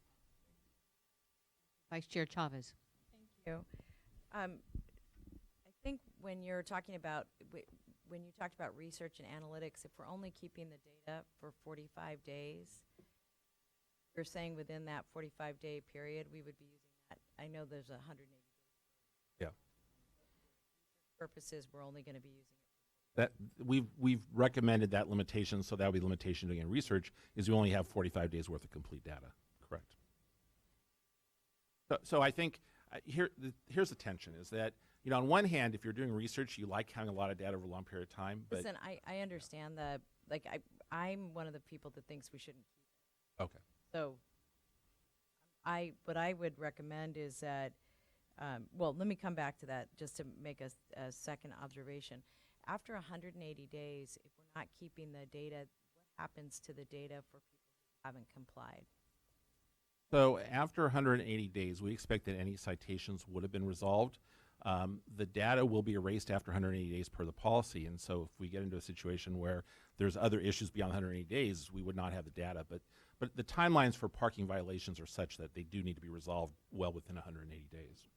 So my last point is that I would make a motion to approve this, but I just want to tell my colleagues that I would be concerned about. One is that after 2 years of operation, I'd want to report back that, in fact, we have been disgorging information and to demonstrate, to determine better whether or not the timelines that we've laid out are appropriate. There may be that we want to recommend. And then the second point I wanted to raise is that, you know, one of the highest emissions for PMs are cars. And the idea of having cars just driving around, I'm wondering if we would be looking at an That came up in discussion in the committees, and we've actually made a switch, and we will be using electric vehicles to do the license plate reading. Oh, and I'm sorry, I didn't catch that in the document. So then, what's that? Late breaking? Well, I'm going to actually add that to the motion. Okay. Okay, great. Is there a second to that motion? Okay. Not seeing any other questions from the board. Is there a member of the public that wishes to speak on this item? I don't have any cards. Okay. All right. Any other comments? Certainly, Mayor Liccardo. Issue raised in committee. This will be available to all law enforcement agencies. That is correct. Right. Okay. Thank you very much. All right. We have a motion and a second. All those in favor of the motion? Those opposed? Okay. Thank you very much. Thank you for the report. That takes us to 7.2, which is a motion, an item to authorize the general manager to execute a contract amendment with Bechtel, a joint venture for project management services for the Silicon Valley Rapid Transit Program, SVRT, and the Silicon Valley Berryessa Extension, SVBX, project in the amount of $7.2 million and increasing the total agreement value to $246 million. Dennis Ratcliffe, Director, SVRT BART Capital Program, will provide the report. Thank you. Thank you. Very quickly. This is what we expect to be the last amendment to our principal program management services contract. We've had this firm under contract for about 15 years. They've been the principal supplier of professional services for the Berryessa Phase 1 extension, which we hope to open at the end of this year. And this amendment would continue the activities and support services we're receiving from this firm, not only through opening service on the BART extension, but also through the principal period of project closeout ending in June of next year. This firm provides a variety of services, and there were some questions at the committee regarding whether there could be provisions negotiated into this amendment. related to some past events on the project, particularly related to used communications equipment provided by a different vendor. And we have contacted the firm and concluded that those outcomes could not effectively be negotiated in this amendment. So with that would conclude my presentation, but be happy to answer any questions about this recommendation. Thank you. Thank you, Dennis. Are there any questions from members of the board? Seeing none. Are there any comments from a member of the public on this item? And is there a motion?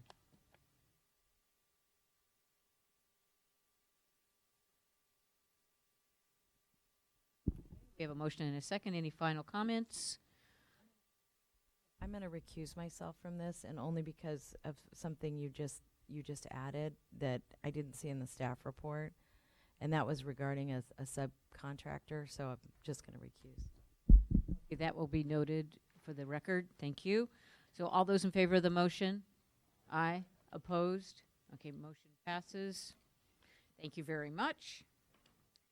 That takes us to item 7.3, which is to approve the criteria for the 2016 Measure B Bicycle Pedestrian Capital Projects Competitive Grant Program with one of the following two options. 1, no change to criterion number 9, or 2, increase criterion number 9 to 10 points and increase total program points to 125.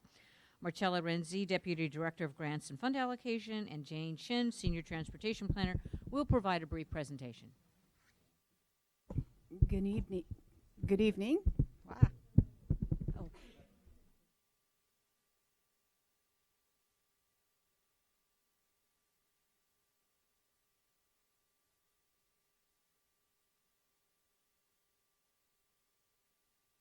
I was just making a motion to take item 2, which is increase the criterion number 9 to 10 points and increase total program points to 125. Second. Okay, we have a motion. Are there any questions from directors? Director Bruins? Question. I'd like to make a comment. Okay, well, let me see if there's questions, and if not, I'll go to the public first and then come back to the board. Are there, I do have some cards from the public. I have Andrew Boone, Matt Morley, and Don Cameron.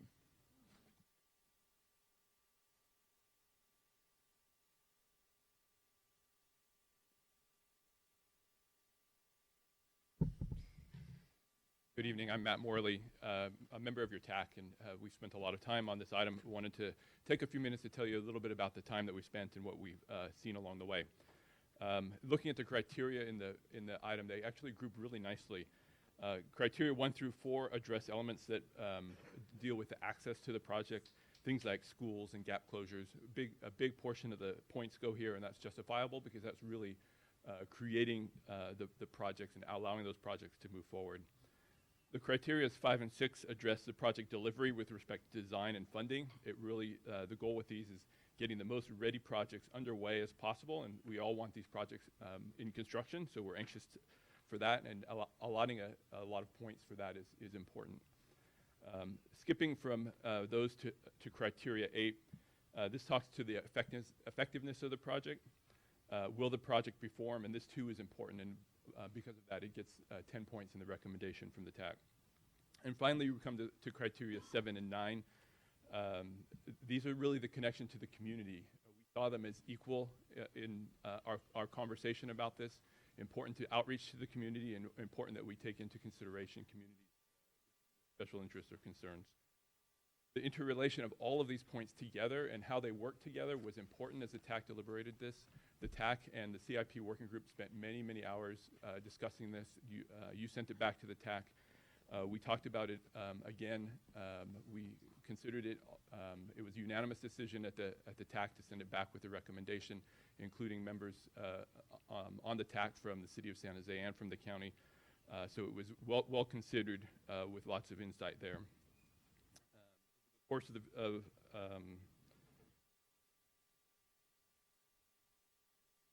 and so with that, I'd like to recommend that you take the advice of the TAC and move it forward as your technical group behind the project. Thank you. See you, Don. Hi. Good evening. Good evening. My name is Dawn Cameron. I am the Assistant Public Works Director for the City of Mountain View. I am also the Chair of your Technical Advisory Committee. The scoring criteria for the Measure B Bicycle Pedestrian Capital Projects competitive grants was developed over 18 months with extensive involvement of the TAC's Capital Improvement Program Working Group and the TAC. When working on scoring criteria, the TAC and its working group strive to ensure that the best projects with the highest potential to meet the needs of bicyclists and pedestrians throughout the county rise to the top. We look at how different types of projects will fare to ensure that we are striking the right balance. Your board memorandum clearly demonstrates the intense level of analysis, debate, and forethought that went into the scoring criteria recommended to you. At your August meeting, you requested that the TAC relook at the points for target populations with special needs. At its September meeting, the TAC unanimously voted to recommend no change to the point value for criterion number 9, noting the extensive process that was used to arrive at the recommended scoring criteria. I'd now like to take off my hat as VTA Chair and speak to you as a representative of the City of Mountain View. Last Tuesday night, the Mountain View City Council approved the El Camino Streetscape Plan, which included adding protected bikeways and significant pedestrian improvements to El Camino Real. So here's the thing. No portion of El Camino Real in Mountain View is within a half mile of a community of concern. Therefore, this project will get 0 points under targeted populations. Well, that's okay, because we feel this project is strong enough that it will score in other areas so that those 5 points should not make a difference in how well it competes. 10 points might put it on the rocks. I'd like to read you an excerpt from an email that was sent to the Mountain View City Council from a San Jose resident who works in Mountain View. Sorry, allow me to please. Being able to use VTA buses gives me flexibility so that I can use transit and my bicycle to get to the office. But when riding and using the VTA bus, I have to do part of that last leg of the trip on El Camino Real in Mountain View. I dread that portion of my trip because there is not a separated bike lane on El Camino. The balance of points is very important. It's been worked out so that projects outside of communities of concerns that can serve last mile for residents of community concerns still have a really good competitive chance of scoring well in this grant. Therefore, we recommend that you approve the scoring criteria as recommended by the TAC. Thank you. Thank you. Okay, Andrew?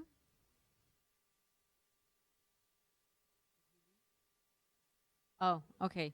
All right, is there any other member of the public that wished to speak on this item? Okay, any comments from members of the board? Jeannie? So I'd first like to speak as a commissioner on MTC, and noting that the mayor is also a commissioner.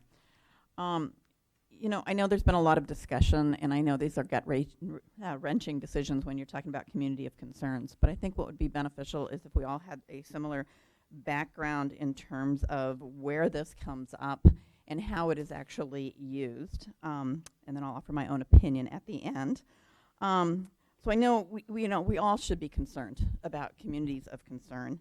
There's no doubt about that. But in terms of the background is, you know, this is a designation that is used by MTC. It's an MTC designation. It's not a designation at the city, the county, or even the VTA level in terms of describing what is a particular community of concern. The concept has been around since the early 2000s and was created to guide funding distributions for the Lifeline program and as part of the equity analysis for the Regional Transportation Plan. As a matter of fact, this has been used in the last 4 iterations of the RTP. Communities of concern are based on census tract data. Jane unfortunately did not do a presentation here, but I think her presentation would have shown some of this. There's a total of 1,405 census tracts in the entire Bay Area, and as of 2013, MTC identified only 305 as community of concerns. They are designed to help address a perceived lower level of funding in these communities. But they were always part of a larger equity framework that also performed an equity analysis and a Title VI analysis to get more complete picture of the situation in the area. Now, with respect to Measure B and the bicycle and pedestrian projects. I don't believe there is a magic bullet to identify any one project as more valuable than another. I think it can be helpful in evaluating projects as long as we keep in mind the program's goals as laid out in the measure itself in the ballot language. When we look at this particular ballot measure, I'm not sure how this actually enhances and keeps us in line with that. And as we look at the communities who self-identify in terms of whether or not they have community of concern, you've got 9 out of 16, and that takes 7 that are out of that. And again, I think similar to what Dawn just said, at 5 points, you're still feeling like you can make it up. When you get to 10 points, when you're getting to 8% versus what is 4% of the total, it's a totally different story, potentially. So for me, I really would like to ask support for the recommendation that is before us. I think it went through a very thorough analysis, and looking at that analysis, I really appreciate the work and the heavy lift that was done. And I think it's really important. And so even to now speaking as a council member of the city of Los Altos, you know, Dawn used the example of El Camino Real, okay? I don't know how many people know, but El Camino Real between Mountain View and Los Altos is actually routes to school. We have a lot of kids, if you go in the morning, watching them ride their bikes down El Camino. And so it's really important that we don't have a project like that jeopardized by a result of having something that is 10 points instead of the 5 points that has been proposed. So I would encourage you to not change the criteria and accept the recommendations from those that we asked to thoroughly analyze this. Thank you, Director Rennie.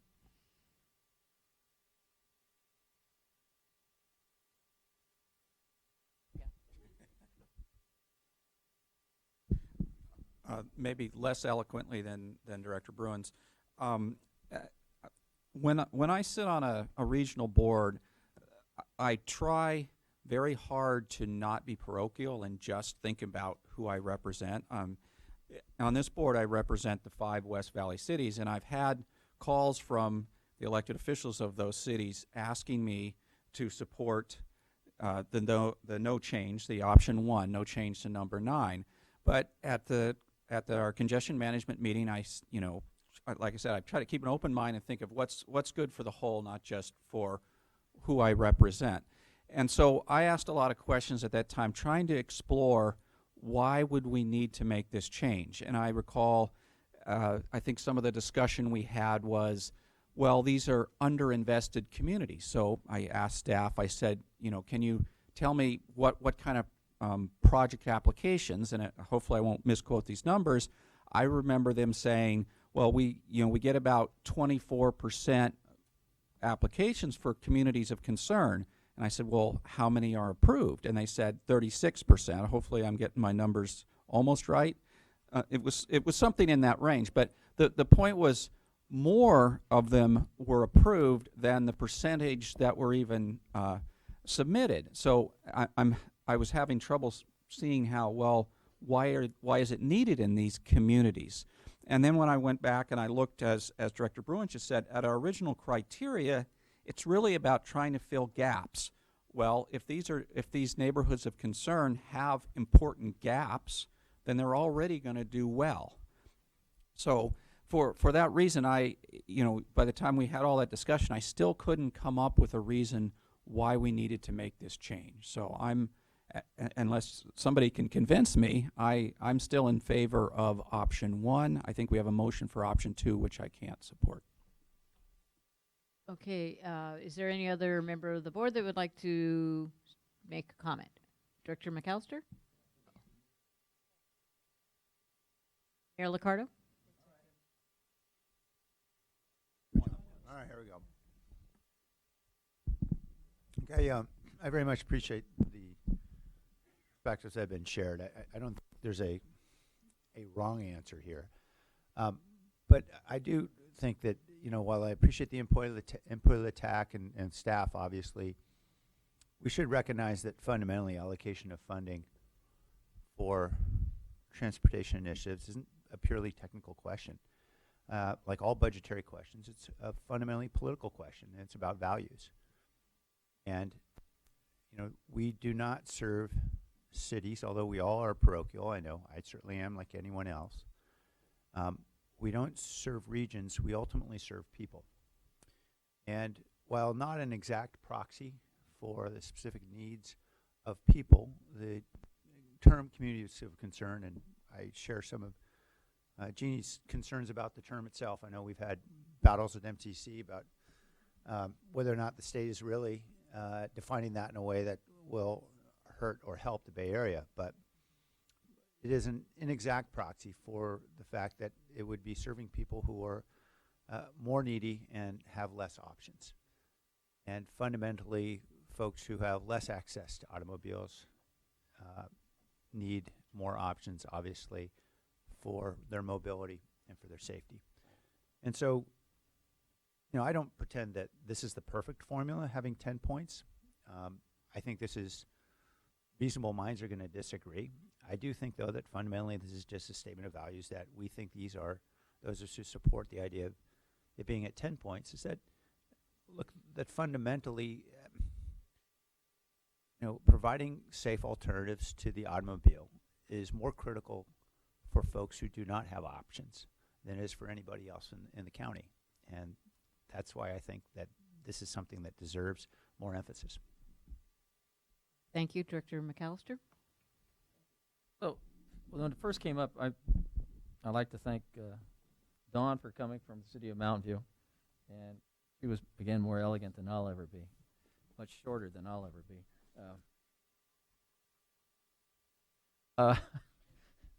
But the comment, the point I made last time is people from the area of concerns are traveling outside their city, their home boundaries to other cities. And they will need those type of infrastructure to help them get from point A to point B. So they will be benefiting from other cities using the criteria for areas of concern or not. And if we keep restriction, and then you will not allow those people to travel on areas that will make them safer or give them the benefit of a true regional system. Summary by I got this VTA summary that between 2010 and 2019, San Jose, there was 290 projects. The city of San Jose received 60 of them, the majority of it. So it's just an interesting reference. But we are continually going, as we say, parochial. Some say that sometimes we need to look broader than we are. And I look at, again, sort of going a little maybe on a broader topic, but there's a lot of projects that are going to San Jose or to areas of the East Bay County. You know, we look at BART, we look at Eastridge Extension, we look at other projects. And when we're talking about equity, it would be nice to be able to allow that limited funds to go throughout the region.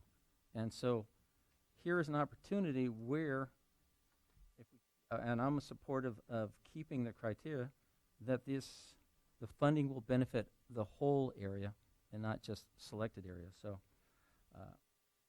I will not support the motion. Thank you. Any other comments? Director Cortese?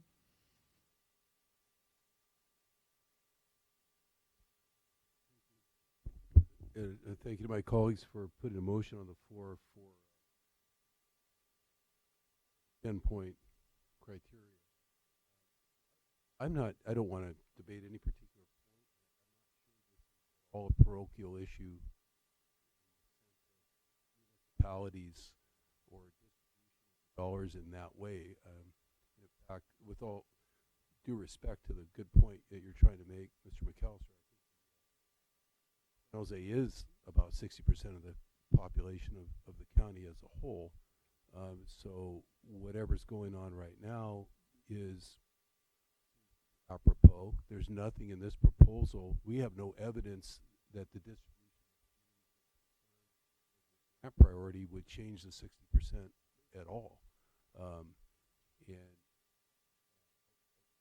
I think every aspect, not every part of this county, but so much of this county qualifies in some census tract federal community of concern, which is really what we're talking about here.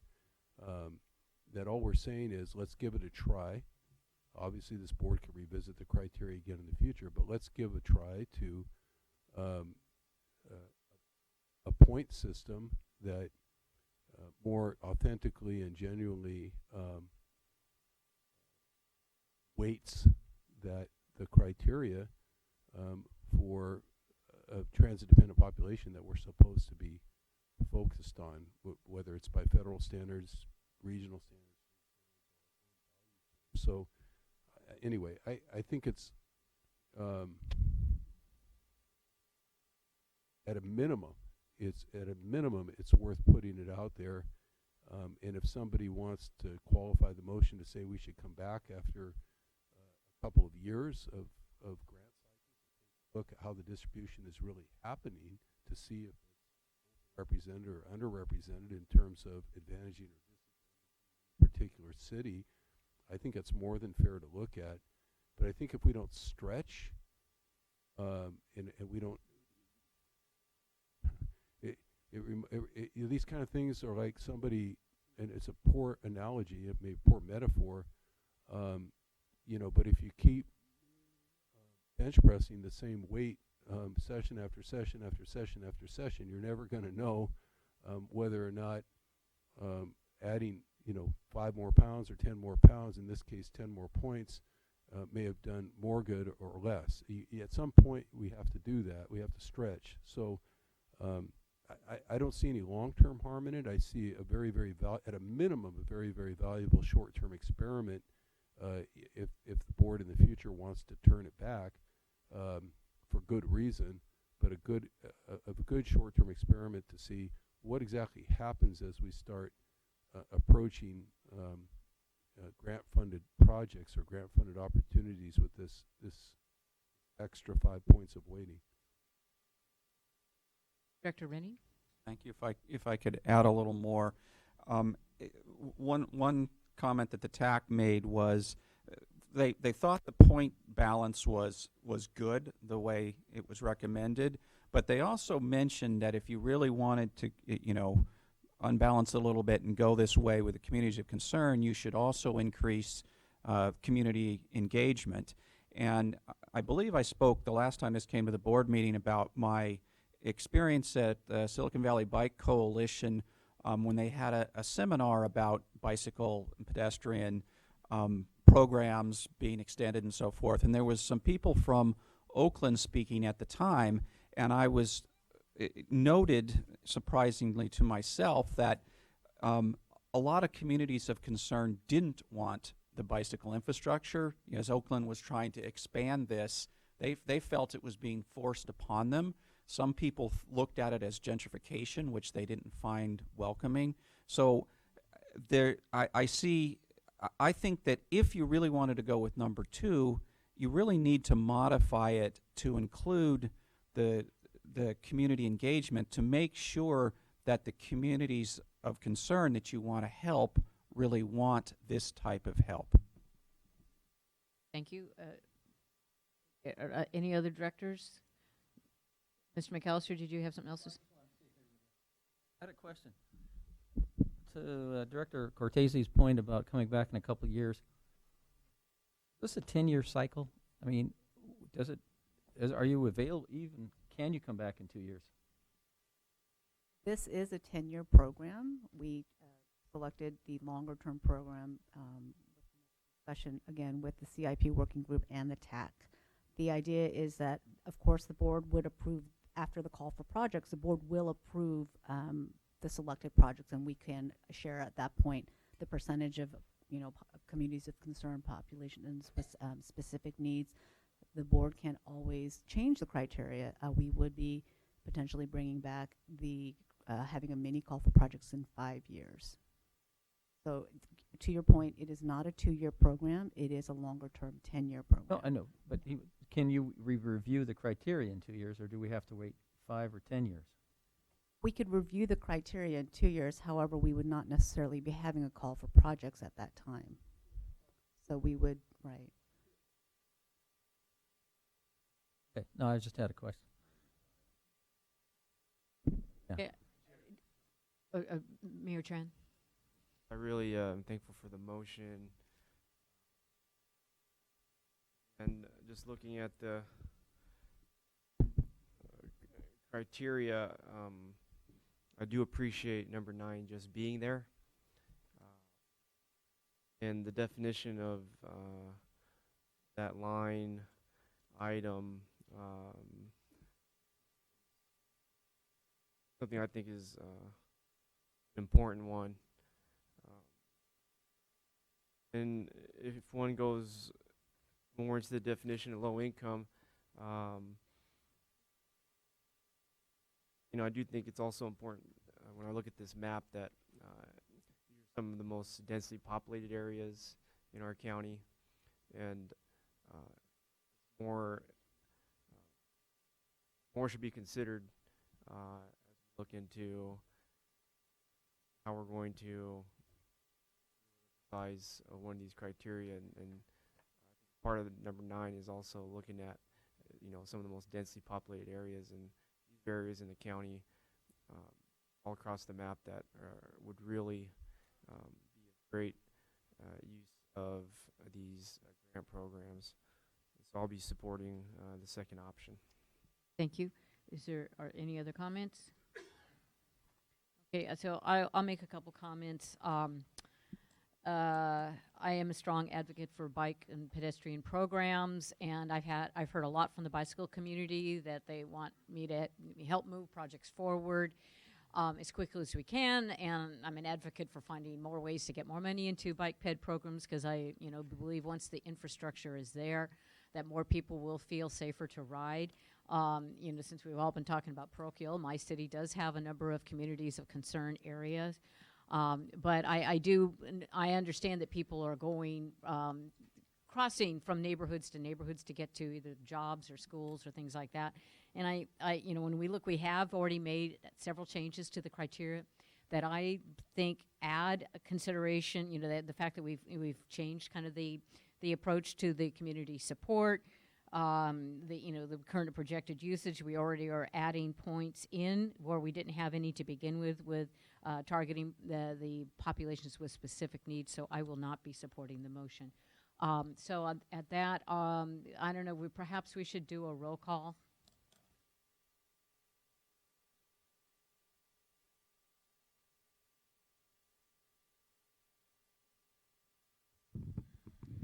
Motion on the floor is to approve the staff recommendation with option number 2 to increase criteria number 9 to 10 points, increase total program points to 125.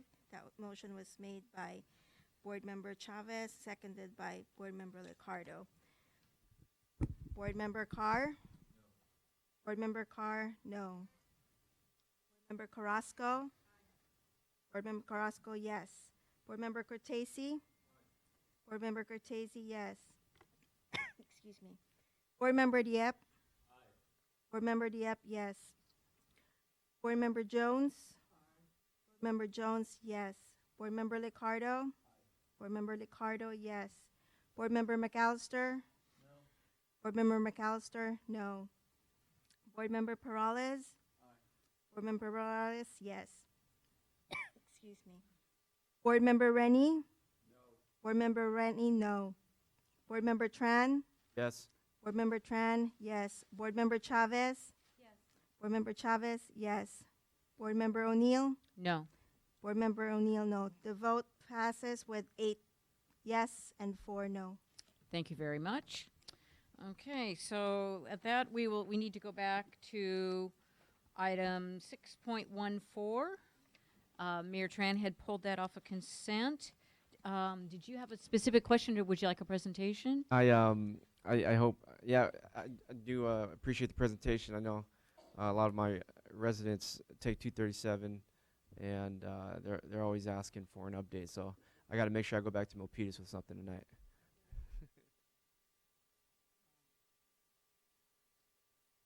Is there, I apologize that we probably don't have a full presentation.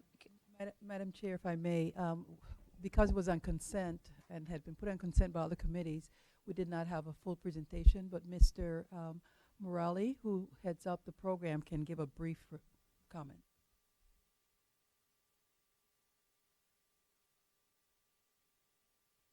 Good evening. My name is Murali Ramanujam.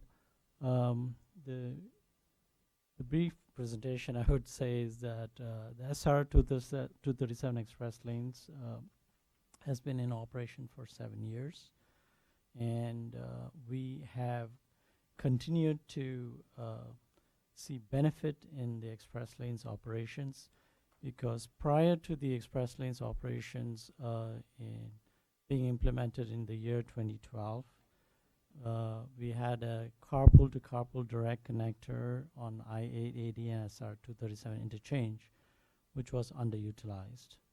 And since opening, we see that, especially during the peak hours, when we really need to fill our infrastructure that we have put in place, it's really fully utilized. And the travel time savings are still present in the express lanes.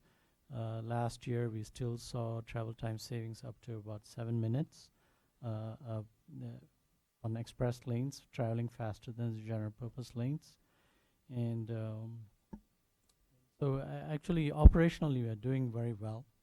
And express lanes also provides an option to commuters, those who are solo drivers, and if they need to get to somewhere early on a certain day and they are not carpooling, it provides them an option to be able to take this express lanes and do so by paying a toll as a solo driver using a fast track transponder. Appreciate that. I just want to appreciate your report.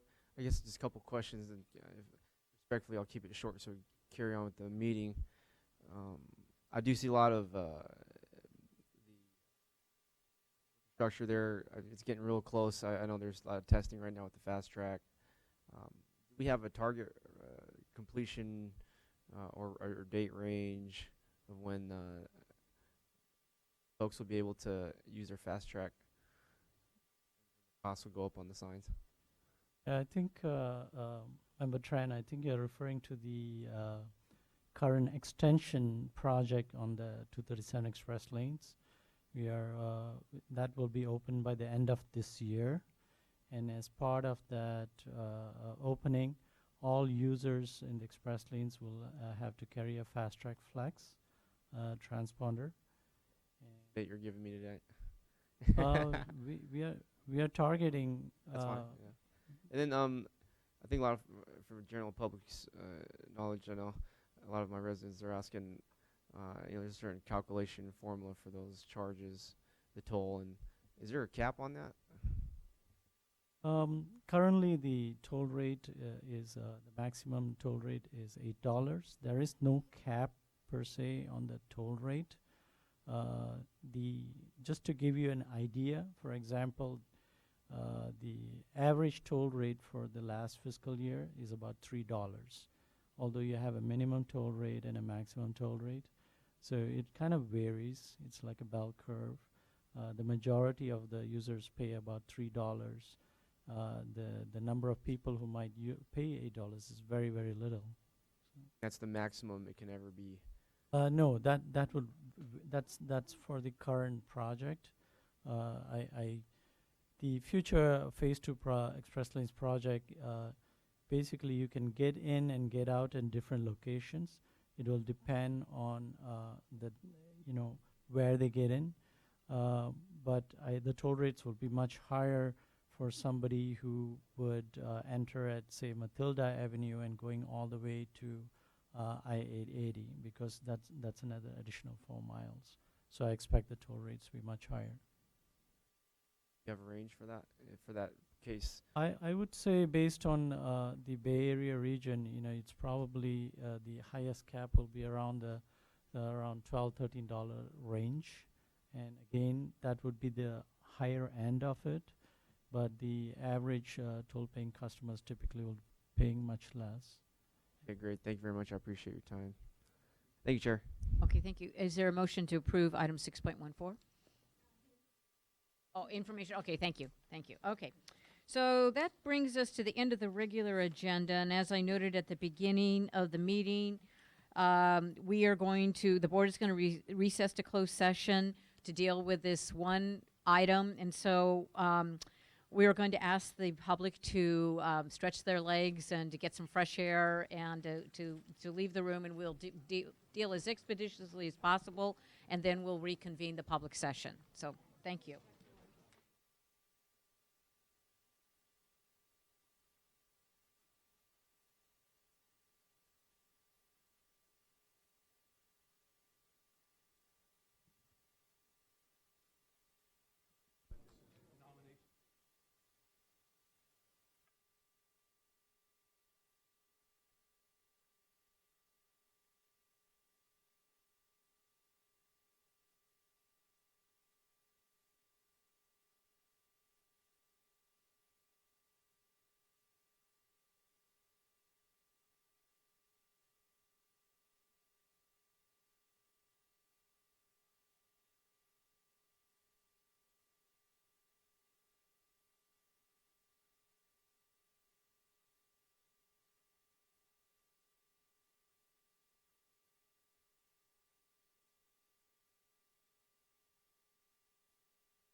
Test, mic test. Mic test, mic test. We're just asking the public to come back, so if you guys bear with us for just maybe a couple more minutes. Thank you.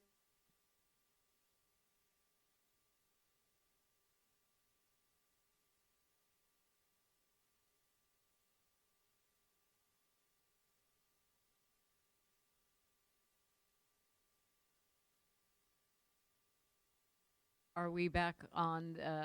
Okay, thank you. Okay, so the board is now reconvening to open session. Evelyn Tran, General Counsel, will provide the closed session report. Thank you, Chair O'Neill. In regard to item 9.1, there was no reportable action taken by the board in regard to that item. Okay, thank you very much. And so we are going to go back to item 8, other items. First is item 8.1, General Manager Report. Nuria. Thank you, Madam Chair, and good evening to all. On September 4th, we kicked off our another year-long safety campaign in conjunction with the National Rail Safety Month. This year, our emphasis on safety took on a decidedly urgent tenor because of 2 tragic incidents which occurred over the summer. In both cases, warning lights and bells were activated and crossing gates were down to keep people from crossing the tracks as the train was approaching. In both cases, those protections were ignored and serious injuries occurred. As you can see on the slide, we tried to capture the location where it happened. We took a much more assertive approach this year to get the message across to the public to obey the safety equipment and signs and signals near light rail tracks. And the overarching campaign theme was, "You can't beat the train." So I'm going to show you a quick video on an example of the visuals we used on social media, which is made up of the actual footage from our train and station cameras capturing dangerous human behavior.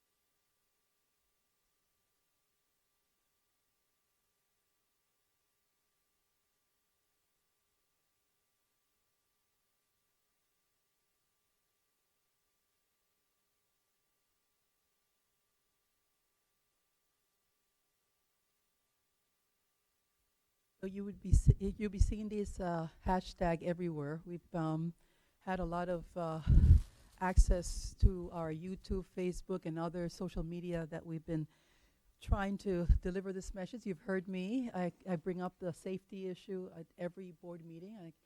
And I cannot stress enough that safety is everyone's business, and it's important that as we work, as VTA works with not only the board, but the elected officials, agencies, and higher education centers, that we underscore the importance of watching and taking a look before we cross, especially at grade crossings, and not to use the rail right-of-way as a faster way to connect to your destination on foot, because that's trespassing. Another sobering visual was the featuring of ghost bikes. The ghost bike is a symbol or memorial that represents someone who has died in a bicycle collision with our rail or bus. Ghost bikes were safely secured around the light rail system to raise awareness and paying our respects to those whose lives were lost. To wrap up the month, we also partnered with Santa Clara County Sheriff's Transit Patrol and the local media on a law enforcement and public awareness event at the Stokes and Fruitvale crossings on the Southwest Expressway. We chose that location because of its proximity to Del Mar High School. Last Tuesday morning, while VTA safety and outreach teams were passing out safety information and talking with students heading to the high school, sheriff deputies handed out 19 citations for moving violations, individuals who were driving across the crossing and talking on their cell phones, and 27 warnings at the grade crossings. Lastly, This year's safety campaign saw the most engagement of any campaign to date. We reached tens of thousands of people, as I mentioned before, on social media platforms including Instagram, Twitter, and Nextdoor, in addition to Facebook. Moving along to the next item, talk a little bit about our rail rehabilitation program, specifically the overhead catenary system work. We're making extremely good progress on our rail rehab programs and recently accomplished the light rail infrastructure work, and it deserves some recognition. We started with the completed improvements to the train signaling on the Tasman East aerial guideway on September 15, and this achievement completes the infrastructure improvements necessary to support the new transit service plan that we're going to be rolling out later this year. The new light rail train signals will safely reduce the headways between light rail trains so that we can accomplish that faster delivery of individuals to their destination as we move to integrate with BART train schedules so that we have that ease of customer transfers at the Milpitas station.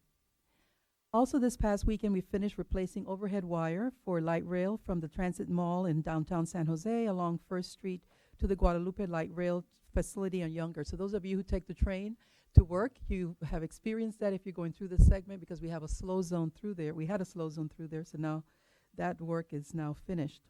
The third photo on the screen shows new shiny copper contact wire, and the wire replacement work was done over the last several months through a series of coordinated power shutdowns with bus bridges to move the customers. We are going to embark in a second wire replacement campaign next year, and we'll work to bring our light rail infrastructure into a state of good repair. Lastly, as part of our capital program to enhance safety along our right-of-way, we began installing fencing on select segments of the light rail median on North 1st Street at Trimble, Capitol Avenue, and Tasman. The purpose is to prevent jaywalking and intrusion on our tracks and improve safety. This month, we also install security fencing at certain locations along the light rail alignment adjacent to homeless encampments. Fencing along the light rail median will continue for the upcoming months, including completion of the construction this November of the pilot program fencing in downtown San Jose Transit Mall between San Fernando and West San Carlos on 2nd Street. On a fun and creative note, we started a marketing campaign, Arts in Motion, What Moves You, to alert the community on the start of our new transit service plan this December. So we're engaging local poets and artists to bring the interpretation of movement to life. You may have seen our TV spots featuring Santa Clara County Poet Laureate Mike McGee and local poet Shaka Campbell. They are both dedicated VTA transit users and are the opening faces of our campaign. Mr. McGee is a standout poet who has been performing spoken word for over 2 decades, and Mr. Campbell is an international accomplished poet, artist, and performer. So let's take a listen.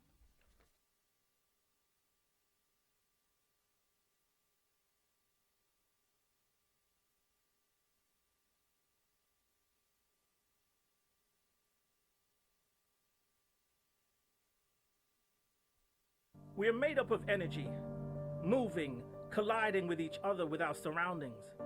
And as the world changes around us, we move. I move. People move so fast that they miss the journey. Blended cultures stitched together with life. So when I need to reconnect, I move while not moving at all, taking it in, all this beauty, and savoring in the journey. That's what moves me. What moves you? Isn't that awesome? That was so much fun. So for the next 6 months, we'll be featuring other local artists, and you'll be able to learn about the work that they're doing in our Take One brochures that are going to be stacked on our buses and trains. The next couple of items of my report are 2 events that happened recently. The first one was on Tuesday, September 17th. Our VTA North Yard employees celebrated Hispanic Heritage Month. It was the kickoff of the Heritage Month. And with lively costumes, good food, and fascinating personal artifacts. And there's a photo slide that was supposed to pop up. VTA coach operator David Vargas and his Aztec dancing troupe and VTA retiree Francisco Ramos provided the entertainment. Mr. Ramos displayed family cultural artifacts from his family's farm in Mexico, some of which date back 2,000 years. So I think they were burial artifacts. VTA Diversity and Inclusion Unit will continue to sponsor cultural events at the various yards. And then lastly, yesterday was California Clean Air Day, and in recognition of that, we encourage all of our employees to adopt a new habit to help reduce air pollution, to carpool for those who are able to, and to use other modes of mobility on that day. We sent out our internal website on the hub information about taking a pledge to clean air and by riding transit, carpooling, and making other environmentally friendly efforts. I can attest that yesterday when I took the train home, it was crowded. I don't know how many of those were VTA employees, but it didn't matter. It was good to see as many people on the train, and it was after 7 p.m. Over 1 million actions were pledged throughout the state to reduce vehicle emissions, and that was the #1 item on the California pledge. For the last item on my report, I'm going to ask Judy Toulousa to come forward and provide us with an update on the preliminary report on our ridership. Judy is the Manager for Operations, Analysis, Reporting, and Systems, and the report that you're going to see is a newer format. So please provide us with your feedback. Judy? Thank you. Good evening. In your handout are the preliminary numbers for September 2019 ridership. Before I dive into the results, I'd like to put into context the characteristic of VTA's ridership. It is seasonal. There are many factors that affect ridership, from vehicle availability or ownership, even weather, gas prices, and all of that stuff. The ones that correlate really well with our ridership is frequency of service hours. Employment used to be a good correlation with our ridership. Not so much now, even though the employment is good. A lot of the companies that actually provide the employment here in the Valley actually have their own shuttle services. But by and large, our ridership is seasonal.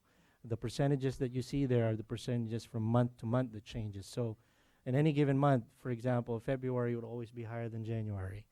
And it goes through all, and then it dips again in summertime because school is not in session. It starts dipping, it starts dipping in June, July, and goes back up in August. So as a point of comparison, it's always best to compare this month's ridership to the same month of last year. This is a good trend analysis so that you can see if there are some fluctuations in trend. But by and large, like I said, it's ridership of VTA seasonal. What's also interesting is that our ridership through the years, every quarter pretty much represents 1/4 or 25%, between 24 to 26% of what the annual number would be. So that's, in a way, a good context to put us in where we are in terms of how the trending is in our ridership. So for the results of 2019, it's really flat. Bus is up 1% thanks to another weekday. There's one more weekday in 2019 compared to 2018. Light rail is down, unfortunately, due to the OCS work, the overhead catenary system rehabilitation that affected our ridership. We had some bus bridges that we took effect that month, and it impacted ridership. But system-wide, it's flat. So 0.2% compared to last year. These are very preliminary numbers. This is the same as what we're seeing in the trend. As you can see, this is a 2-year trend on a 12-month rolling average 2 years ago, and then it started declining, that steep decline. But as you can see now, there is a flattening, particularly for bus. Bus represents about 76% of our ridership. Out of that bus, 76% or 77% of bus comes from core, and we're seeing good performance on the core as well. This is on the scale, but this is also about 300 ridership only. So on light rail side, we're also seeing some flattening on the trends. So it gives us really good hope here as we get into next network that this will hopefully uptake. And so here are a little bit more details on the route level. The one on the left side, the green routes, are the core routes that I was referring to, which represent 77%, of our bus ridership. These are the routes that have continuously performed very well on a 12-month rolling average, about 4%. And we expect that this will continue as we implement next network. However, the one on the right side, which Community Bus Unlimited, these are the ones that also continuously perform poorly, and they're candidates for being discontinued. And so this is the type of information that we would like to continue presenting to the committees and the board in more details with the route levels, so that highlighted, emphasized, so that you can make good decisions as to the performance of the routes and which routes need to be continued or discontinued. Concludes my presentation. We have some members of the public that wish to speak on this item. So we have Monica Mallon, Michael Lee, Eugene Bradley, and Roland LeBrun.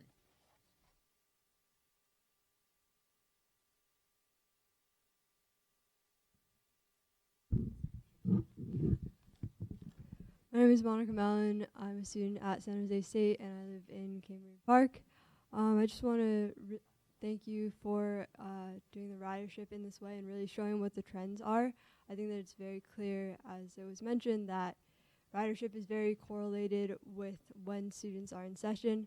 Can't really speak for any other colleges, but I know that at SJSU sometimes we can have up to 10,000 people taking transit just because the parking there is so limited, and we have the Smart Pass program, which lets students ride for free.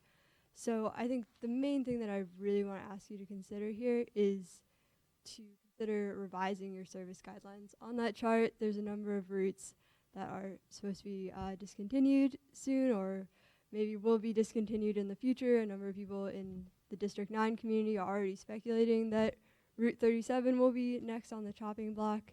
So I just want to really encourage you all to consider, since there's not enough money, or maybe not, or maybe people just don't want to improve bus service since the frequency is so low, just lower the boardings per hour standard, maybe to something like 10 or 11, just so that we can maintain these routes for the time being, because, you know, if some of these routes are gone, there's so many people that just won't be able to get around Santa Clara County, and most people that are taking transit are not taking it because they want to. It's 4 or 5 times slower most of the time. We're taking it because we have to, and when there's huge gaps in the network, that means that we can't go to the places that we need to go to. I live in District 9 and I work in downtown San Jose, but I go to a lot of other places, so every single route cut impacts me and pretty much every other rider. So please consider lowering the boardings per hour standard if you can. Thank you. Thank you, Monica. Michael? I'm a rider from Almaden Valley, and I've been riding transit in Santa Clara Valley since 1975, and was a daily commuter for 20 years plus. So naturally, along with I voted for Measure A in 2000 and Measure B in 2016, along with 2/3 of the Measure A in 2000 committed VTA to 750 bus fleet. 5 months after passage, VTA started cutting service, and within 5 years, 20% was gone. Today, VTA has just 472 buses, far short of this 750 we're paying for. 2016 Measure B says they're going to fund bus operations to serve the vulnerable, underserved, and transit-dependent populations throughout the country. Within 2 months, VTA proposed its next networks slashing bus routes throughout the county. In 2019, VTA approved the replacement for next new transit service plan, which when BART comes to San Jose, they will slash 10 more bus routes. In Almaden Valley, barely escaped being cut to something that would not be usable for us. So VTA seems to be unable to understand why bus ridership has gone down by 40% since the year 2000. To us riders who use it frequently and often enough, it's obvious. The bus that used to be a viable network in the year 2000 has been slashed to a point where people can't either get picked up near their homes or can't get to where they want to go because the bus network has basically disappeared to the point where it's gotten to that point. Thank you. Jean, followed by Roland.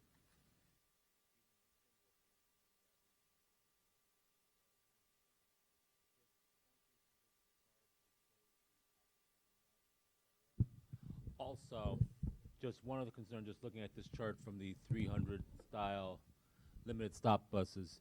Some of these limited stop buses only have maybe one bus per day, and that when that doesn't show up, people are stranded. Speaking of stranded, I don't know if anybody's noticed, but lately there has been a serious bus and light rail driver shortage on VTA's system. I experienced this about a few weeks ago on the number 60 bus line, when a bus that was supposed to show up at the Valley Fair Transit Center at 3:22 p.m. never showed up. I called VTA customer service on Monday. It turns out there was no bus driver available. Even yesterday, there was no service on the Almaden to Olon Chinenwith light rail line because there was no driver available. We need to first know what VTA is doing to address this driver shortage, because this is impacting likely a lot of the ridership. No one's going to take a bus when the bus doesn't even show up, because when the bus doesn't show up as advertised, that destroys the credibility of your printed schedules and your real-time schedules. Nobody's going to believe anything. They'll believe Donald Trump before they believe a VTA schedule. That's how bad it's become. Anyway, I would like to have a written response as to what VTA is doing about the driver surge that it's currently experiencing, because this, if you don't have enough drivers, you're going to see a lot more ridership drops, not just stabilizing up, they're going to drop eventually to zero. How many millions of cars are going to end up on these roads because VTA has no more bus and light rail service, because you can't get enough drivers because of your priorities crisis? Please think about that. Written response, please. Thank you. Thank you. Mr. LeBrun? Thank you. So I'm essentially going to echo what I said in a committee, but what I'd really like to see is a deep dive every month by line, both the buses and the light rail. I'm not asking this massive a lot of time. I'm basically asking for the data to be available, published by the VTA, and put it on consent, and that actually allows some people who are interested in this to analyze it and maybe come up with some ideas. Definitely like to see us following Bart's example and having a spreadsheet every month that shows light rail ridership by station. By that I mean is raw data. I would like to see the light rail broken down into 5 branches, because I assure you different sections of the light rail do not all perform the same way. So I'd like to see Mountain View to Tasman, Tasman to Alum Rock, the North First Street corridor, Winchester to downtown, Santa Teresa to downtown. One thing I'm observing of peak is that we're essentially running 2 trains every 15 minutes. And the question is why? Why aren't we running 1 train every 8 minutes? That could actually be useful. And most of these trains in the off-peak are empty. It's a complete waste of money running them. So one suggestion I would make, say for instance, between 10 a.m. and 3 p.m. is that trains coming from either Winchester or Santa Teresa every other train should actually turn around and go back where it came from. And we would save on weight, drivers, energy and whatever, and maybe we'll have some money left over to run buses. Thank you. Thank you. Anybody else? I think General Manager, if you would like to return to your report. Come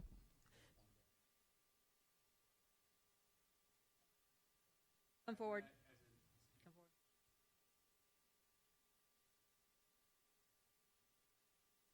Everything everyone was saying.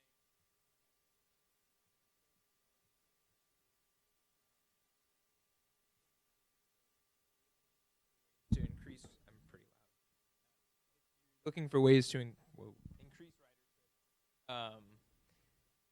Running more buses is one way to do that.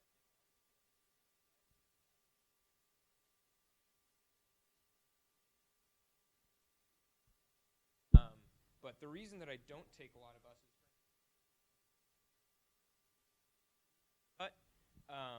the reason I don't take that a lot of times,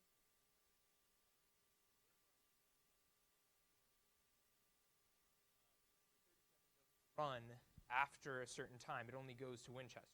It doesn't go all the way to Capitol. And so I'll avoid taking that bus because I know that I'm not going to be able to get home at night. I think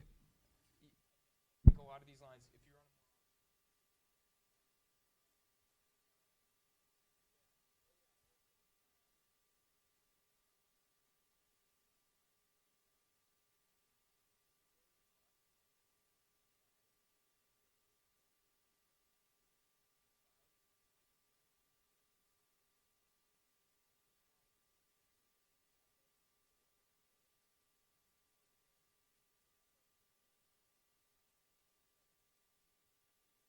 pass, every person that goes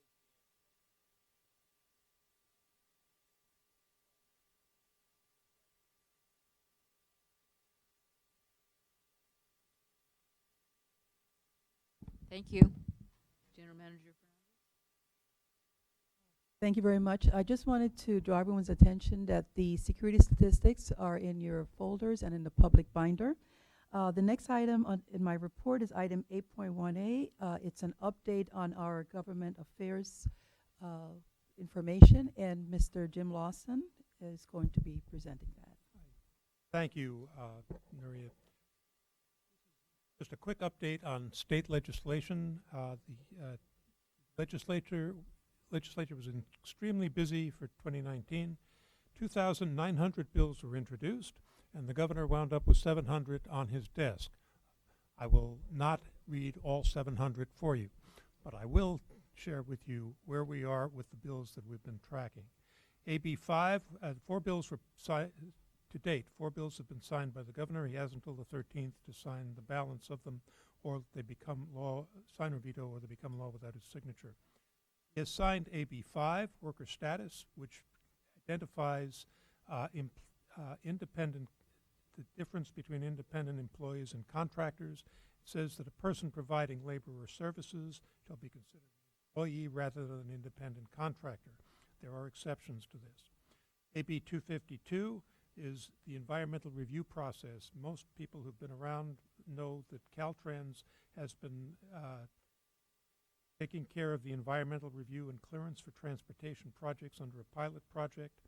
This bill eliminates the sunset provision on that and does result in faster review of highway and roadway projects for Santa Clara County as well as for the state of California. AB 1017 for new or modified railroad crossings was approved. Allow for some assistance, making an engineer available to study rail crossings in identified areas.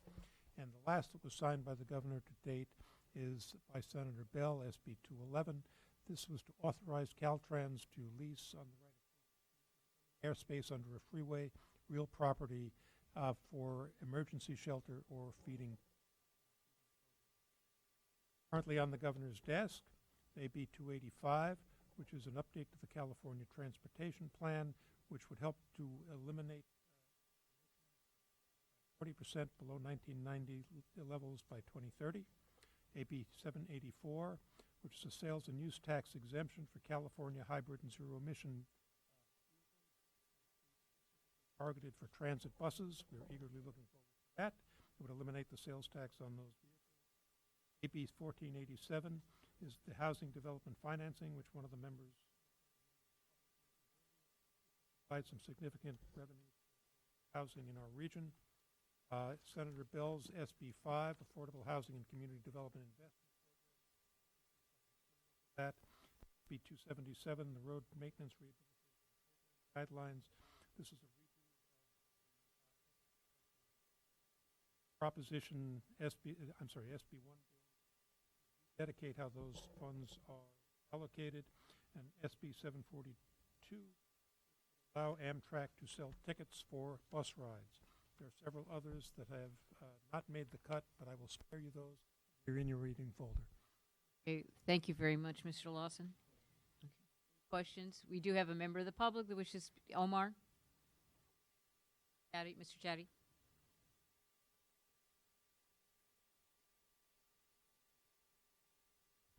Yes, thank you. I had a few items on the marketing programs that are going on. I hope there will be some report on measurement of the various marketing programs, like the one-day pass where we lost revenue because it was a free day. any result, because typically, you know, when stores do that, they have a follow-up on reporting the value of it. And same with other capable people for that. And that also ties into, you know, customer feedback like we just heard about how we can make the bus system better and evaluate that. So, and also it'd be nice to see some specific transit line advertising instead of this general feel-good stuff. The feel-good stuff's okay, but how about specific lines that we need to boost, like private companies do when they need to boost, or they decide they're not going to continue something. On the other thing, on earmark, I've come to you many times and I've asked about earmarks under government affairs. And I just wanted to mention the reason I come to you for that is because the first 20 miles of the light rail system was all earmarked, because that was during the Reagan administration. And Reagan administration said that, no, the right thing to do here for this particular density and everything and the future density is a busway. So just an FYI, and I have letters about that, and it was earmarked in every DOT allocation by Rod Dearden and our beloved Minetta. So now we do have Feinstein in a key position, so we do have someone who can push earmarks, and she's very powerful. So I would encourage that. And then it's nice to see bus bridges mentioned for the OCS thing and everything, because aren't buses so flexible? You can use them everywhere. Okay. So those are my points I wanted to make. Thank you for your time. Okay, thank you. And thank you very much, Jim. The next item is the update on the Silicon Valley Rapid Transit Program, and both Dennis Radcliffe, who's our director for SVRT BART Capital Program, and Jorge Martinez, the VBX project manager, will provide a brief report. Thank you, Naria. I'm going to give a very quick update on Phase 2 first, and then Jorge will give us an update on Phase 1. As most of you know, staff presented a broad update of Phase 2 to the board workshop in September. The next three main events we're pursuing is a 10% engineering work product, which we hope to receive at the end of December, shortly followed by a formal submittal to FTA into the Expedited Project Delivery Pilot Program. And then also we're working on scheduling a public forum for industry to begin to get builders involved, or at least interested in our project in a more meaningful way. I'd like to report that VTA staff and FTA staff are working very closely together and sort of figuring out what we need to do for the EPD program. And the FTA staff is apparently equally excited about this program as VTA staff is. So I'm happy to look forward to reporting more detail on that later. One of the things that came out of the workshop in September was there were several members of the board that expressed a keen interest in staff exploring the possibility of having a second station entrance on the opposite side of Santa Clara Street. And we have arranged for an initial meeting with the city of San Jose to explore those options later this month. There's no further update on Phase 2 tonight. I'd like to introduce Jorge Martinez, who is our project manager for the Phase 1 extension to Berryessa. Thank you. Thank you, Dennis. I'm going to give you a brief verbal report of where we are, and starting with an overall status of the Phase 1 extension. So one of the milestones that we had targeted was the start of pre-revenue operations on October 1. Because of various technical issues, primarily dealing with the discrepancies, which I'll talk about in a minute, on train controls. That start has been delayed. The new start schedule for BART pre-revenue operations is now literally a drop-dead date of October 21st. So BART has accommodated and mitigated the delays. We have the definitive drop-dead date, and so our challenge is to make sure that the path is clear for them to be able to start that operation. And again, I'll mention some of the actions we're taking and the status of that in a second. The October 21st start date does support the revenue operations date by the end of December. So that's the good news. The contractor teams, the strike teams that we've mentioned before are working with really unprecedented collaboration with the BART Phase 3 testing teams. So the trick to getting all of this work done is to maintain that relationship in the field And as BART is working, we're shadowing them. As discrepancies are being identified, we're addressing them. And really, it's just a matter of taking care of a lot of small questions in a brief period of time. The other issue that had been threatening revenue operations was the rail intrusion detection system. Has been reported over the last year. One of the segments of this rail intrusion detection, or RIDS as we call it, had just anomalous behavior. We have managed to stabilize the system, made a lot of corrections in the field. Not really sure why it was failing, but whatever we've done seems to have made it work. It's now stable.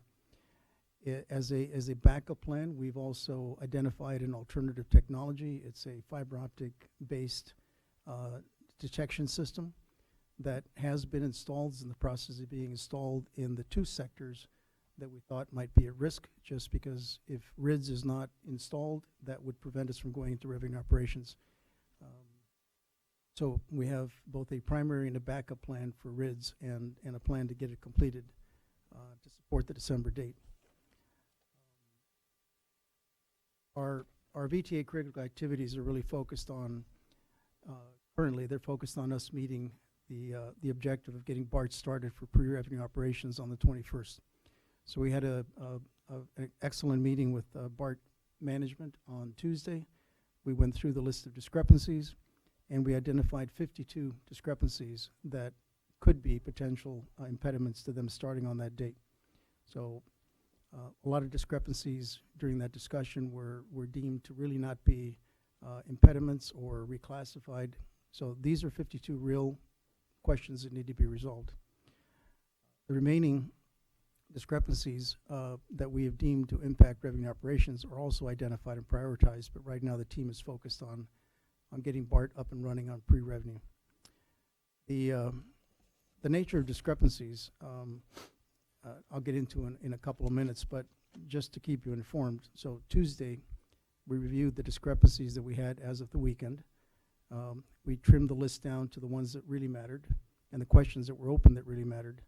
So from those, we had 52 total. 4 of those are classified as blockers. And a blocker is something that BART defines as a discrepancy that would impact their completion of phase 3 testing, or could refer to a certifiable element for CPUC application. So it might be a missing piece of documentation. It might be something that isn't functioning the way they think it should be functioning. So that's what a blocker is. And blockers have to be cleared before we go into pre-revenue operations. The critical category are discrepancies that excuse me, discrepancies that affect the pre-revenue operations date. So those are things that would have to do with train control and things like that.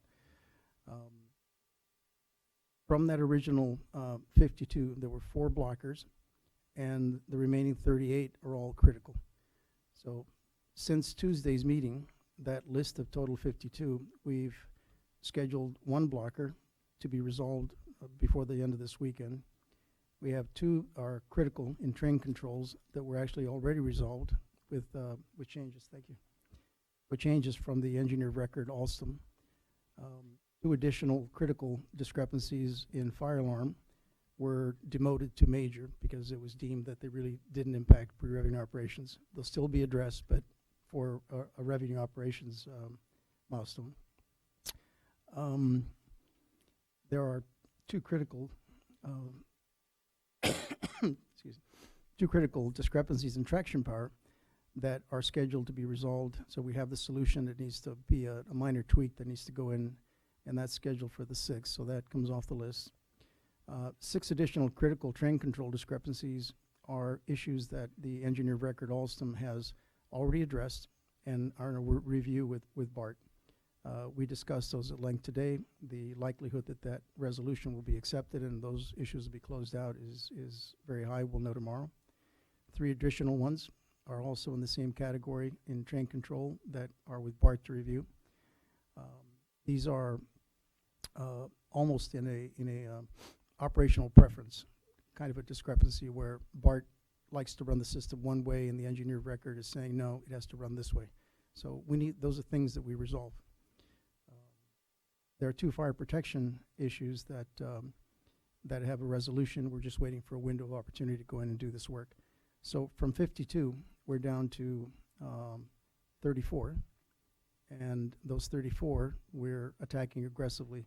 None of the remaining 34 are in and of themselves significant. The challenge is finding an opportunity to sit down and agree on the resolution and or implement a resolution. So as to sort of put discrepancies in perspective, when the design builder constructed, he was responsible to do functionality testing and then system integration testing. Those documents are what we present to the CPUC for certification. Those are parts of the certifiable elements. What BART's role here is to come back and do a verification, both for themselves, so that they convince themselves that it's going to operate the way they expect it to operate, and for their own internal processes, where they have to determine if they're ready to operate and if it's a system that they can operate. So a discrepancy doesn't mean that the contractor did something wrong. It just means that there's an issue there between the perception of the operator and what he expected to see. In a lot of cases. In some cases, to BART's credit, they have found deficiencies in the way the work was done, or something that was installed initially and now needs to be repaired or replaced. So we very much appreciate the thoroughness of BART's efforts. And in total, I think we have well over 2,000 discrepancies that have been identified. That is not an unusual number for a project of this size at all. It's fact. It's in some metro systems. In New York, I've heard descriptions of 10,000 discrepancies haven't been identified. So the total number is not what we should be managing to. It's the actual nature of each discrepancy and focusing on the ones that really matter, that have to do with life safety and operation. A large part of those discrepancies have to do with just the maintainability of the system, or again, operational preferences. And those are in a minor category that can be addressed after we're in revenue operations. So again, we're focusing on the ones that really matter. An example of discrepancies that are part of that 52, just to give you context, we have a blocker, which is a hydrostatic fire test, which failed. This is part of a fire protection system for the trains, so we don't want to run pre-revenue operations if we can't provide fire protection should a train catch fire. This was a test that was passed. For some reason, when BART came back and reran the test in their verification, they identified a potential leak. So we need to get the contractor back out, rerun the hydrostatic test, and provide a repair if necessary. So that's one of the blockers that we've scheduled to be completed. It's not a Herculean amount of work, and it's just basic repair. Another example of a critical one that affects the October 20th date is has to do with HVAC. Now, what does HVAC have to do with running trains? Well, HVAC in certain control rooms, if they fail, could affect the operation. So it's not a life safety issue, but it's an operation issue, and could affect BART running the schedule that they need to establish. Again, this is a supply fan motor belt that was found to have a crack in a cross section. It needs to be replaced. So we need to get a mechanic out there to do that.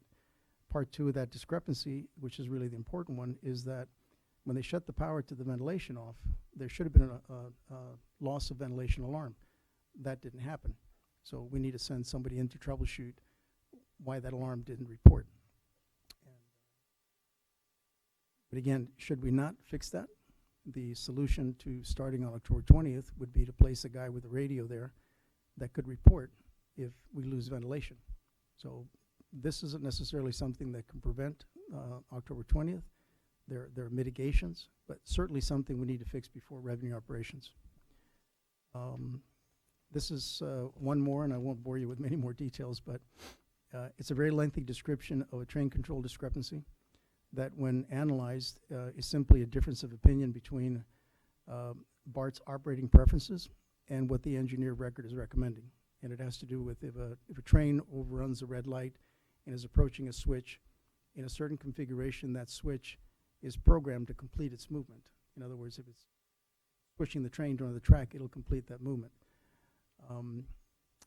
BART doesn't operate that way, but the engineer record has recommended that that's the way they recommend to operate. So since VTA is certifying this, we're going to take the engineer of record's opinion.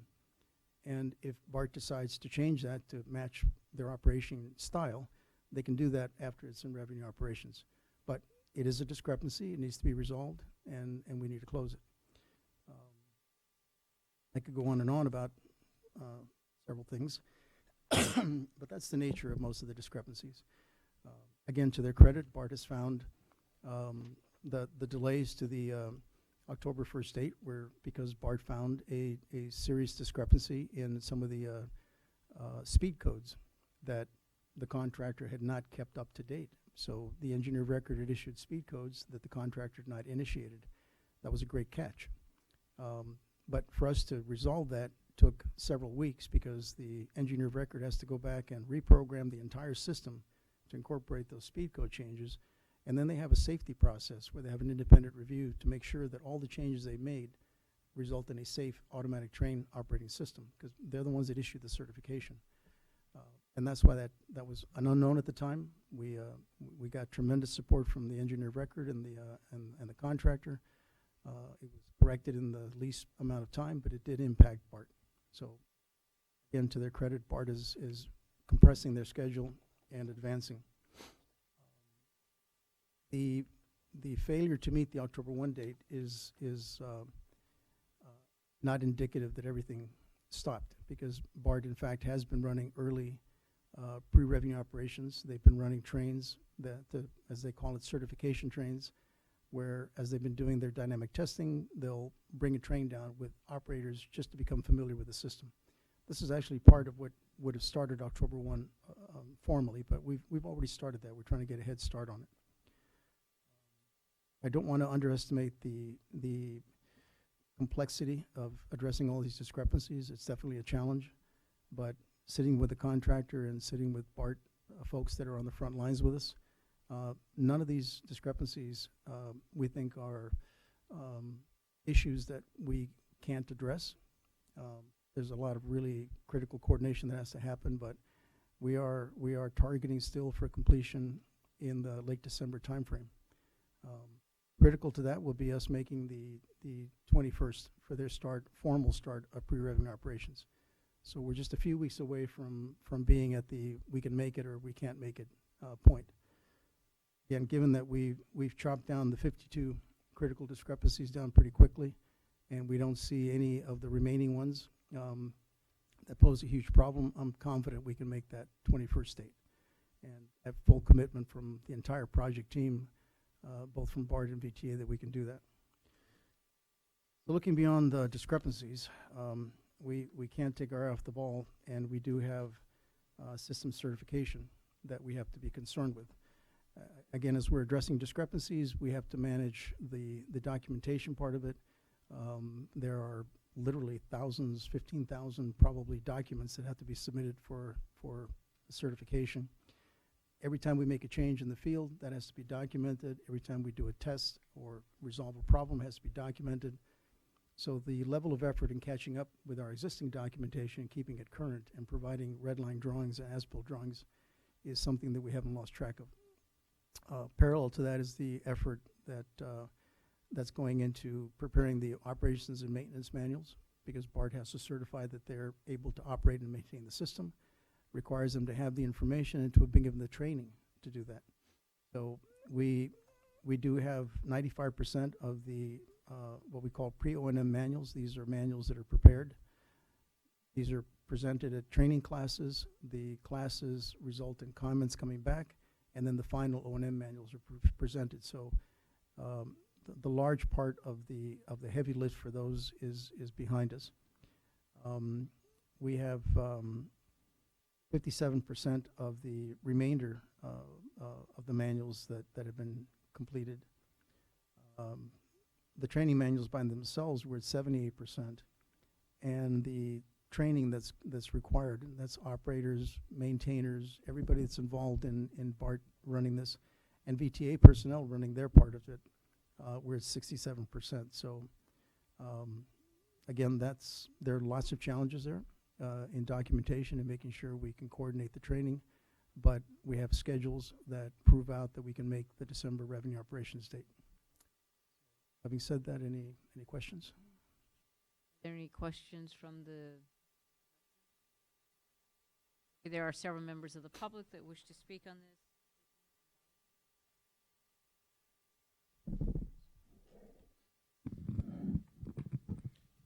Ace and NTI, working partnerships, Shana Tova, Happy New Year. So I'm just going to go back a little bit into the history.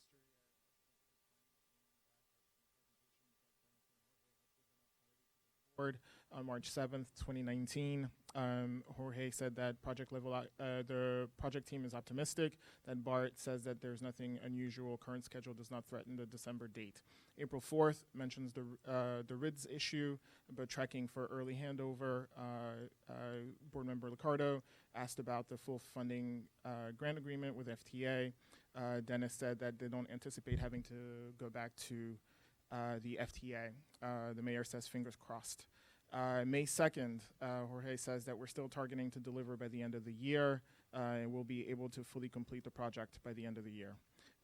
In my comment, I say that potentially we should probably think about wrong. They reiterate that there shouldn't be any issues. On June 6th, they reiterate that that there is still some discrepancies involving the RIDS, but that it wouldn't affect the December opening date. On August 1st, there's still nothing to cause concern or to be unusual, and that the RIDS issue should be resolved by August 30th. Yesterday, I got an email addressing the Mercury News story that the project team maintains that the body of work required to deliver revenue service prior to the year's end is still achievable. I respect Jorge and I respect Dennis. I would just like to say that, on behalf of the public and also on behalf of the directors, I think we should be thinking about some contingencies around messaging and around operations if we just don't happen to make it by the December 31st deadline. If the guy who's supposed to run the system is saying that he's not going to be ready by the end of December, we should probably take him seriously. Thank you very much. Roland LeBrun, followed.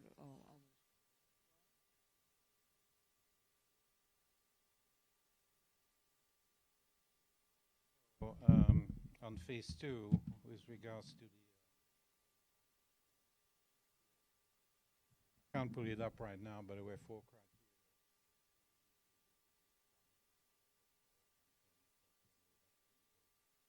criteria. But most of you attachment from me, which was back from the presentation that Bart gave to their that actually describes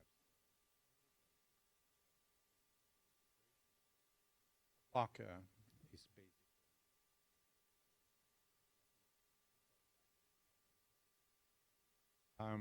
If you go between August and September, they started off with 29 blockers. By the time they got to halfway to September, they were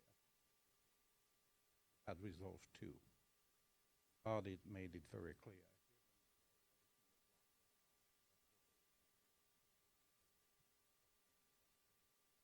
Then if you go back to the BART schedule, the truth, they told us in June.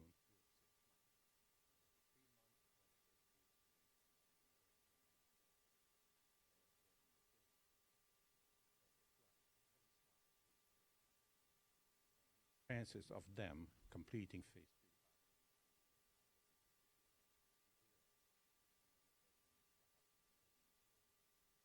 3. In closing, I really did not appreciate the presentation. It was a verbal report, I'm sure you understand. The fact that there is no transcript.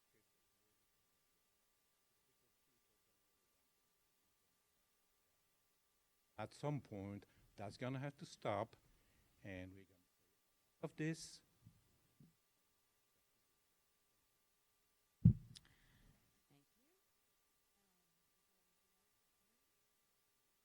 Okay.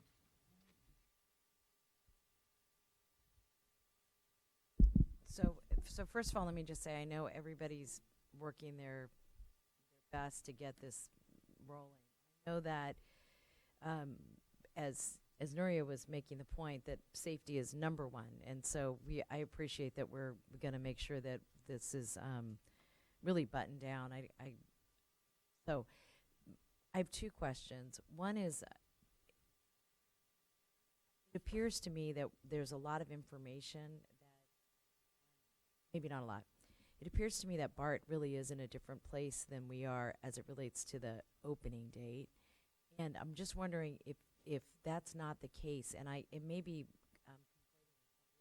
stories that have been in the press about the next phase. But anyway, do you mind responding to that? Because Thank you for the question, and I also thank you for the patience in hearing Jorge's details, because they're important. I know there's a lot of numbers that have been expressed, and the experience that the project team has is there's an enormous number of people that are beginning to get their hands on the completed works, and they're all chronicling what their experience is.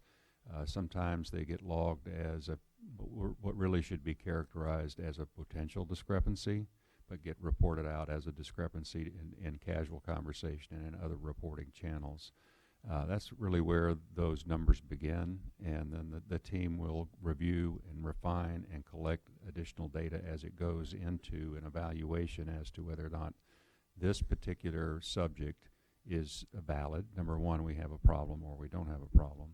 And then number two, if there is something that needs to be addressed, is this something that's going to affect either the initiation of the pre-revenue operations activity, or is this something that can prevent revenue service? And those are the two categories that Jorge concentrated on tonight. I should certainly recognize that all of the other numbers are not unimportant. They are extraordinarily important. As Jorge said, every project that's coming to completion goes through this process. I think that given there are two agencies here, the reporting becomes much more complex. As you've heard Jorge report tonight, BART has deployed a significant number and quality of resources to the project that are literally working day and night to make this come together, and that cooperation and collaboration is quite effective. However, there's also a number of other people that are still reviewing and accepting and getting their hands on the equipment and facilities, and that process goes on. So I think there is a natural tendency by one agency to receive completed works by another agency, to be concerned about, do we have everything we need? And safety is certainly number one for both agencies. It's just a matter of a level of confidence that the team, the project team, the joint VTA and BART, need to convey to their management, so that ultimately the management can be comfortable in initiating the service. Okay, Dennis, you sound like you're running for office. So I'm joking. Sorry. I'm joking. I'm totally kidding. I understand the point you're raising is that there's a lot of activity that's happening on the ground, and the communications in terms of the agencies, the BART agency may not have communicated to the top that we're really moving along. Is that what you're saying? I can't speak for the BART management, but I can understand a natural concern to be assured that everything that they need from VTA is in fact in place. So maybe if I could just make a, without putting everybody on the spot about who said what, I think there would be value in just making sure, Nuria, that if you have not had a chance to speak to Mr. Powers, that we do have a better understanding based on where your teams are about when we're opening. And I think Working on that. Okay, so that's good to know. I mean, I think the board needs to know that, and the public needs to know that. But there's another issue that I think we want people to be so excited about this opening that, to me, it's better to be sure than to try to be fast. And I know we're getting right toward the end, and so everybody's just running to that finish line as fast as we can. But the experience that we want people to have when they try this out is so critical that I don't want to overstate that really I'm not trying to be critical. I'm really literally saying, if we've got to give ourselves some air, let's do it, and let's do it right. Madam Chair, if I may, I totally agree, and I so appreciate that you've brought that issue for further conversation. I did have a conversation yesterday with Bob Powers, and he and I have agreed to continue talking through this whole process. As I stated earlier in a different presentation, safety is our number one priority. And if at some point both of us decide that it's not ready, we will be jointly making a statement and working with the Federal Transit Administration to have that conversation and to ensure that everyone's on board. This was never about going fast. I brought this up about 2 years ago when we thought at the time that it was going to be the end of 2018 that we would have the system up and running. And I said, this is not about going fast. We want to make sure. We had encountered some serious issues at the time.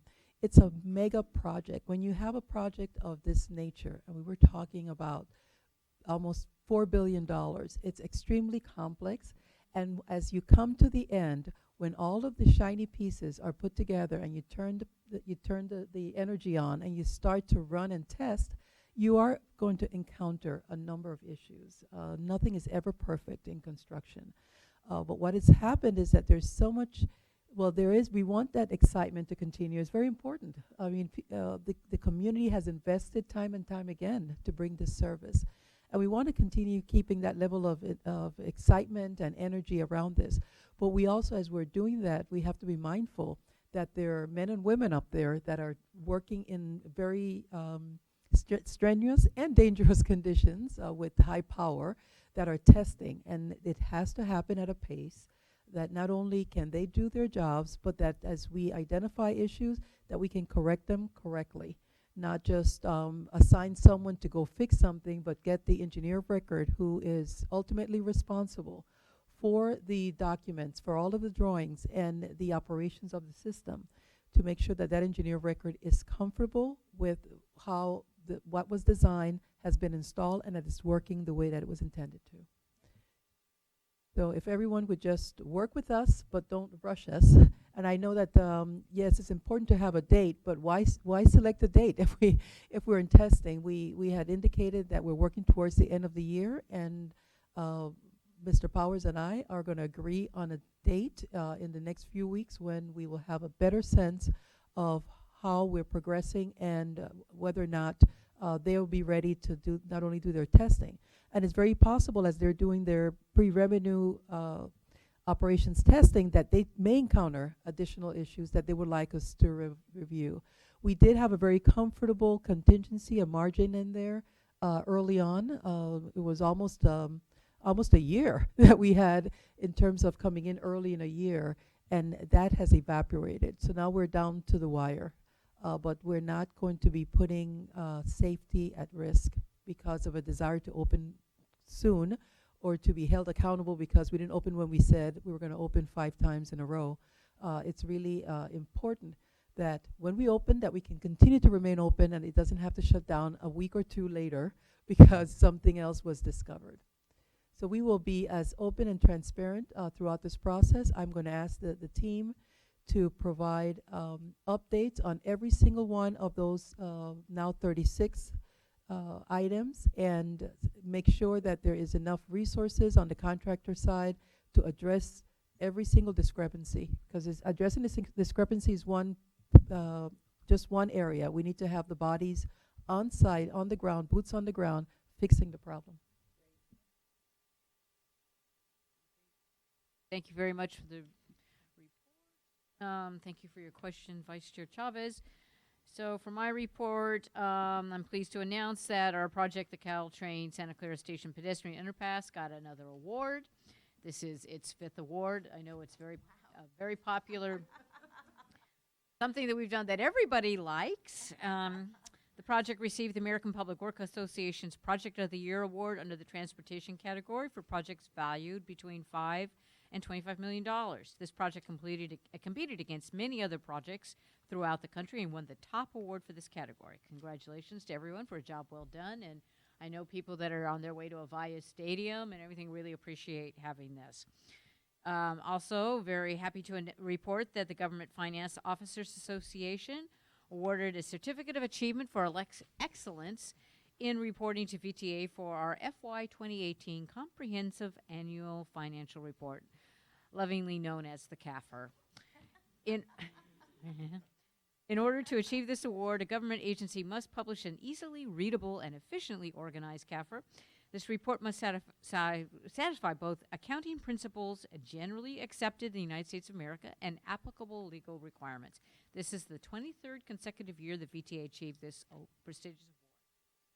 And also, I had the opportunity to represent VTA at the Viva Calle San Jose event last September 22nd.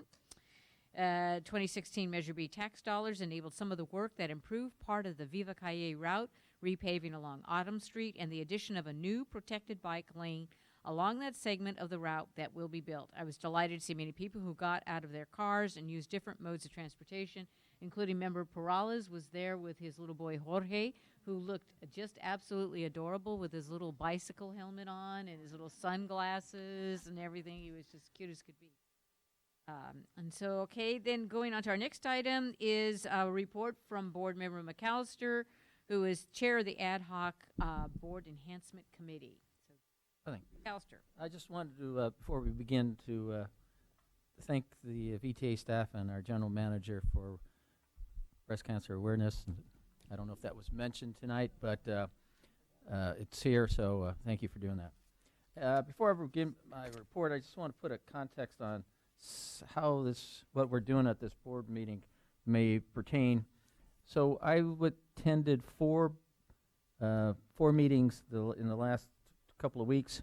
2 of them were PAB meetings, 1 was a standing committee, and 1 was a board meeting. And all 4 of the meetings could not start because there was not a quorum at either of those at the stated time.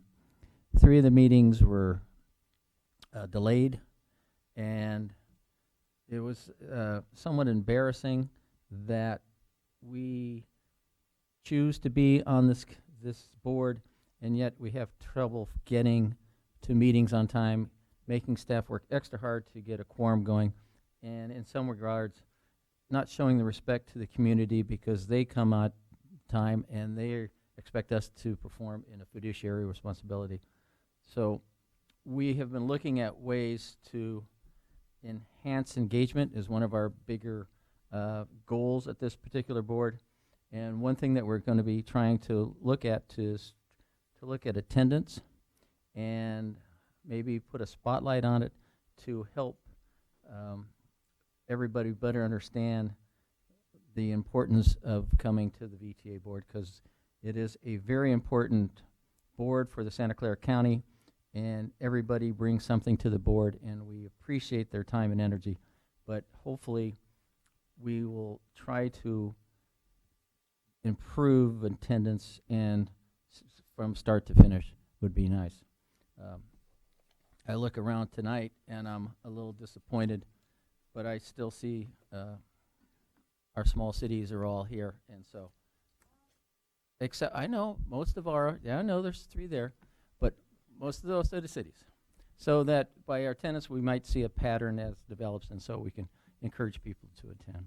And no disrespect to the county, but I'm just saying all the smaller cities were all in attendance through the entire meeting. So that being said, the Ad Hoc Board Enhancement Committee met on September the 30th. Key items from the meeting are: we received an update from the independent consultant, RSM, performing the VTA governance assessment on its status.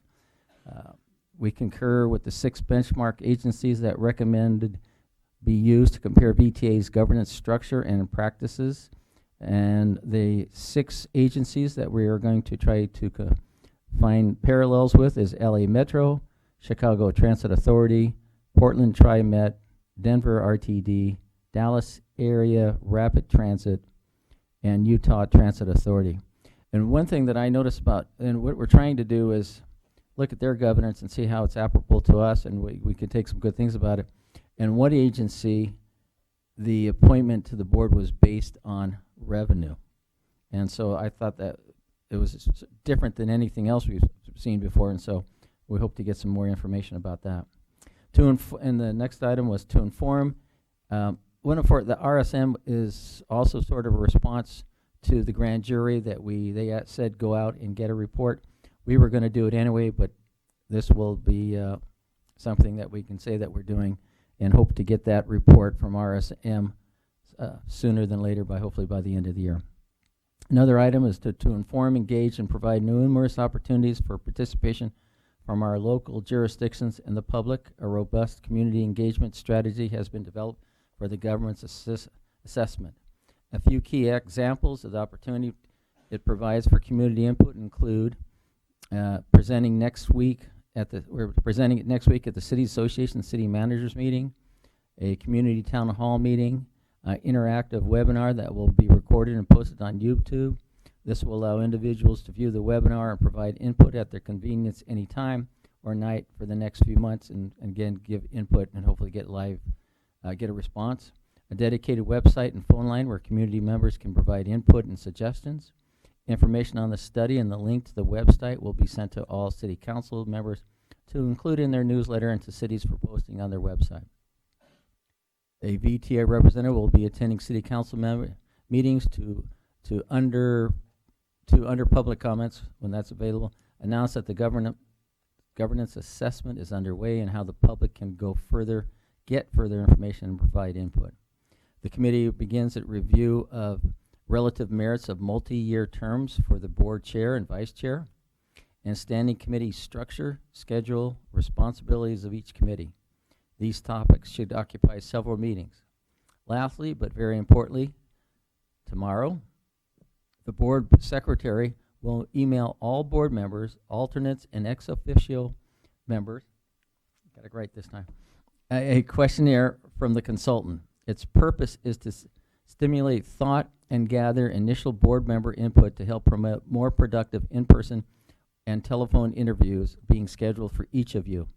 It is important that my colleagues dedicate 20 minutes or so during the next few days to complete the questionnaire to provide your thoughts, concerns, and perspective. So we are really reaching out to get everybody's input to see how we can make this the best transportation agency in the nation. And I mean, we have a great start, we have a great staff, and I know there's a lot of committed people out there, so please take your time and please respond to the survey.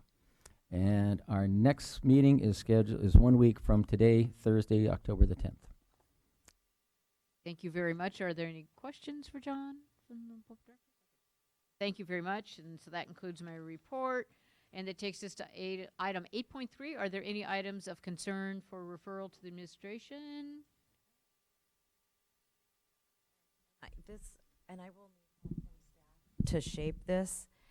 But one of the issues that I had raised a few times, and the public has raised a couple times as well, is how we start to look at our finances relative to whether or not it's a potential 1 cent sales tax or not.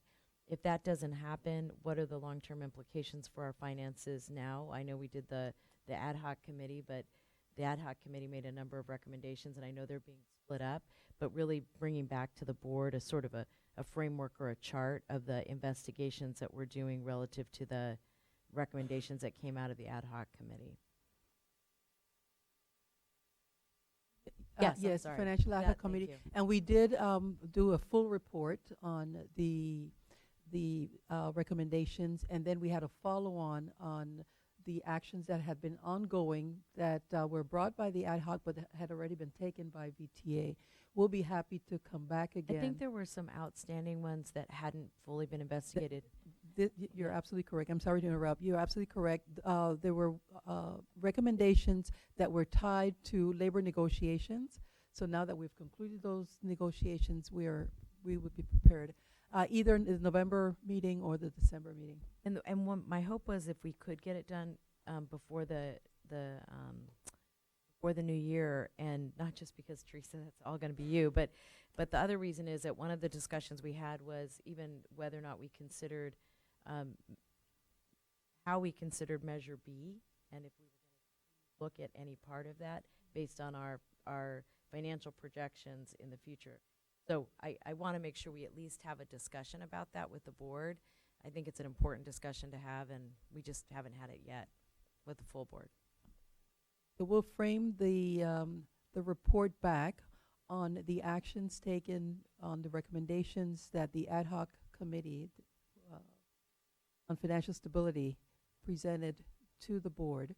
And then you're asking then for an information item on the all of on the the impact? outstanding. There was an outstanding set of recommendations and requests, and you're right. Some of that was rooted in the in completing collective bargaining because we didn't want to be disruptive. But what I was concerned about is that some of them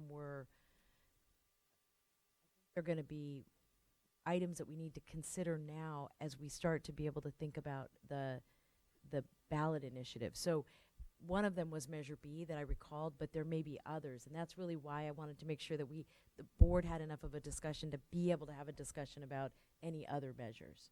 Okay, we certainly can do that. Yeah, no, we certainly can do that.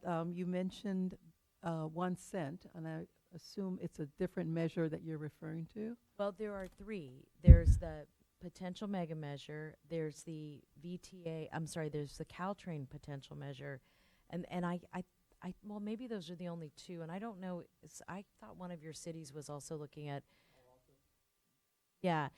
relative to transportation, and I what my hope was is that if we could take a look and clear up what we'd already examined, that then the board would have the information it needed to have a really robust discussion about what we needed in the future.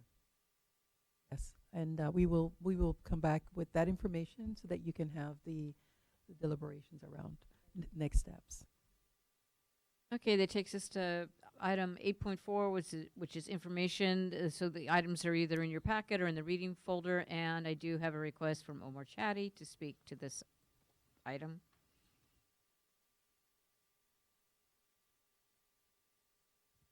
Hello, my name is Omar Chatty. I want to discuss both issues, Joint Power Board and Regional Commissions. So last month was Rail Safety Month, as mentioned, and Caltrain killed 2 people last month. BART killed 1, and I don't know about Amtrak and Capital Corridor. So again, in Mountain View the other day, and then again in San Francisco where BART already exists. So it's I also read in the paper about the catenary issue that's going on with Caltrain. God, this is Silicon Valley, for God's sakes. Why are we going back to catenary? I suggest if you have time, you might want to check out the DVD or go to the Stanford theater next time they show it, the Murder on the Orient Express, the 1930 version, which shows the nice overhead catenary. And here we are, Silicon Valley still pushing it when we have a third rail capability with BART and just 30 miles to finish. And we got the AM radio interference, and we also whacked a car on the tracks. And I do hope that the new Caltrain grade crossings, for those who are members of the commissions, will consider, as I've done in Burlingame, asking to make sure to have the new grade crossings retrofit so they can be easily converted to BART in the future.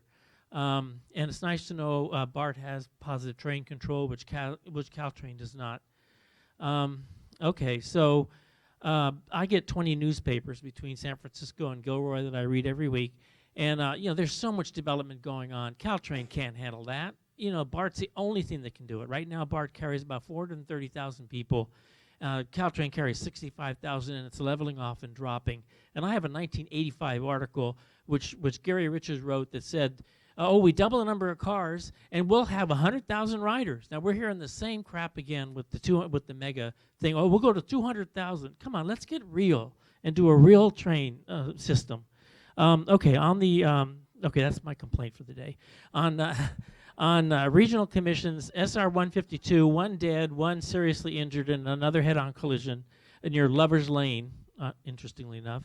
It's a farm-to-market road. It's the commuters use it, tourists use it, and everything else. We got to do this earmark business and do this. Use Feinstein. Okay, let's do that. Okay, thank you. And save some lives. Thank you. Thanks. Are there any announcements?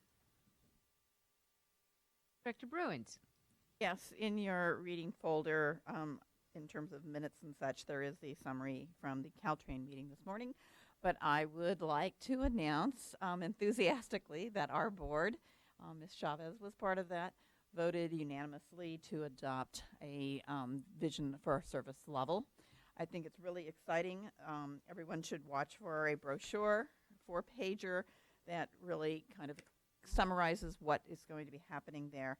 And, Cindy said something this morning in terms of, when you embark on something as major as this business plan, it was very easy to have doubts, right? But I think every board member just enthusiastically embraced and applauded the efforts that Caltrain put together.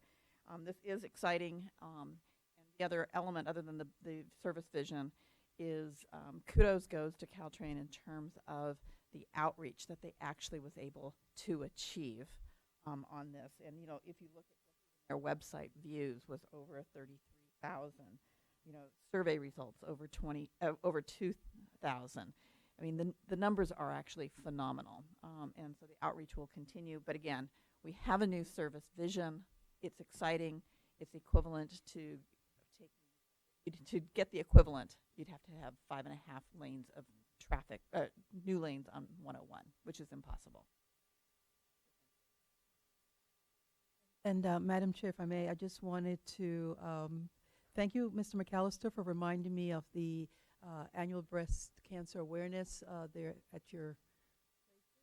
We have some giveaways that we want you to use. But tomorrow, if you are available from noon to 1 p.m., we do our annual VTA breast cancer walk. We all assemble here at the VTA campus and we walk along the Guadalupe Trail. If you happen to be in the area or want to just join us, we welcome you. Thank you. Thank you very much. And with that, our meeting is adjourned.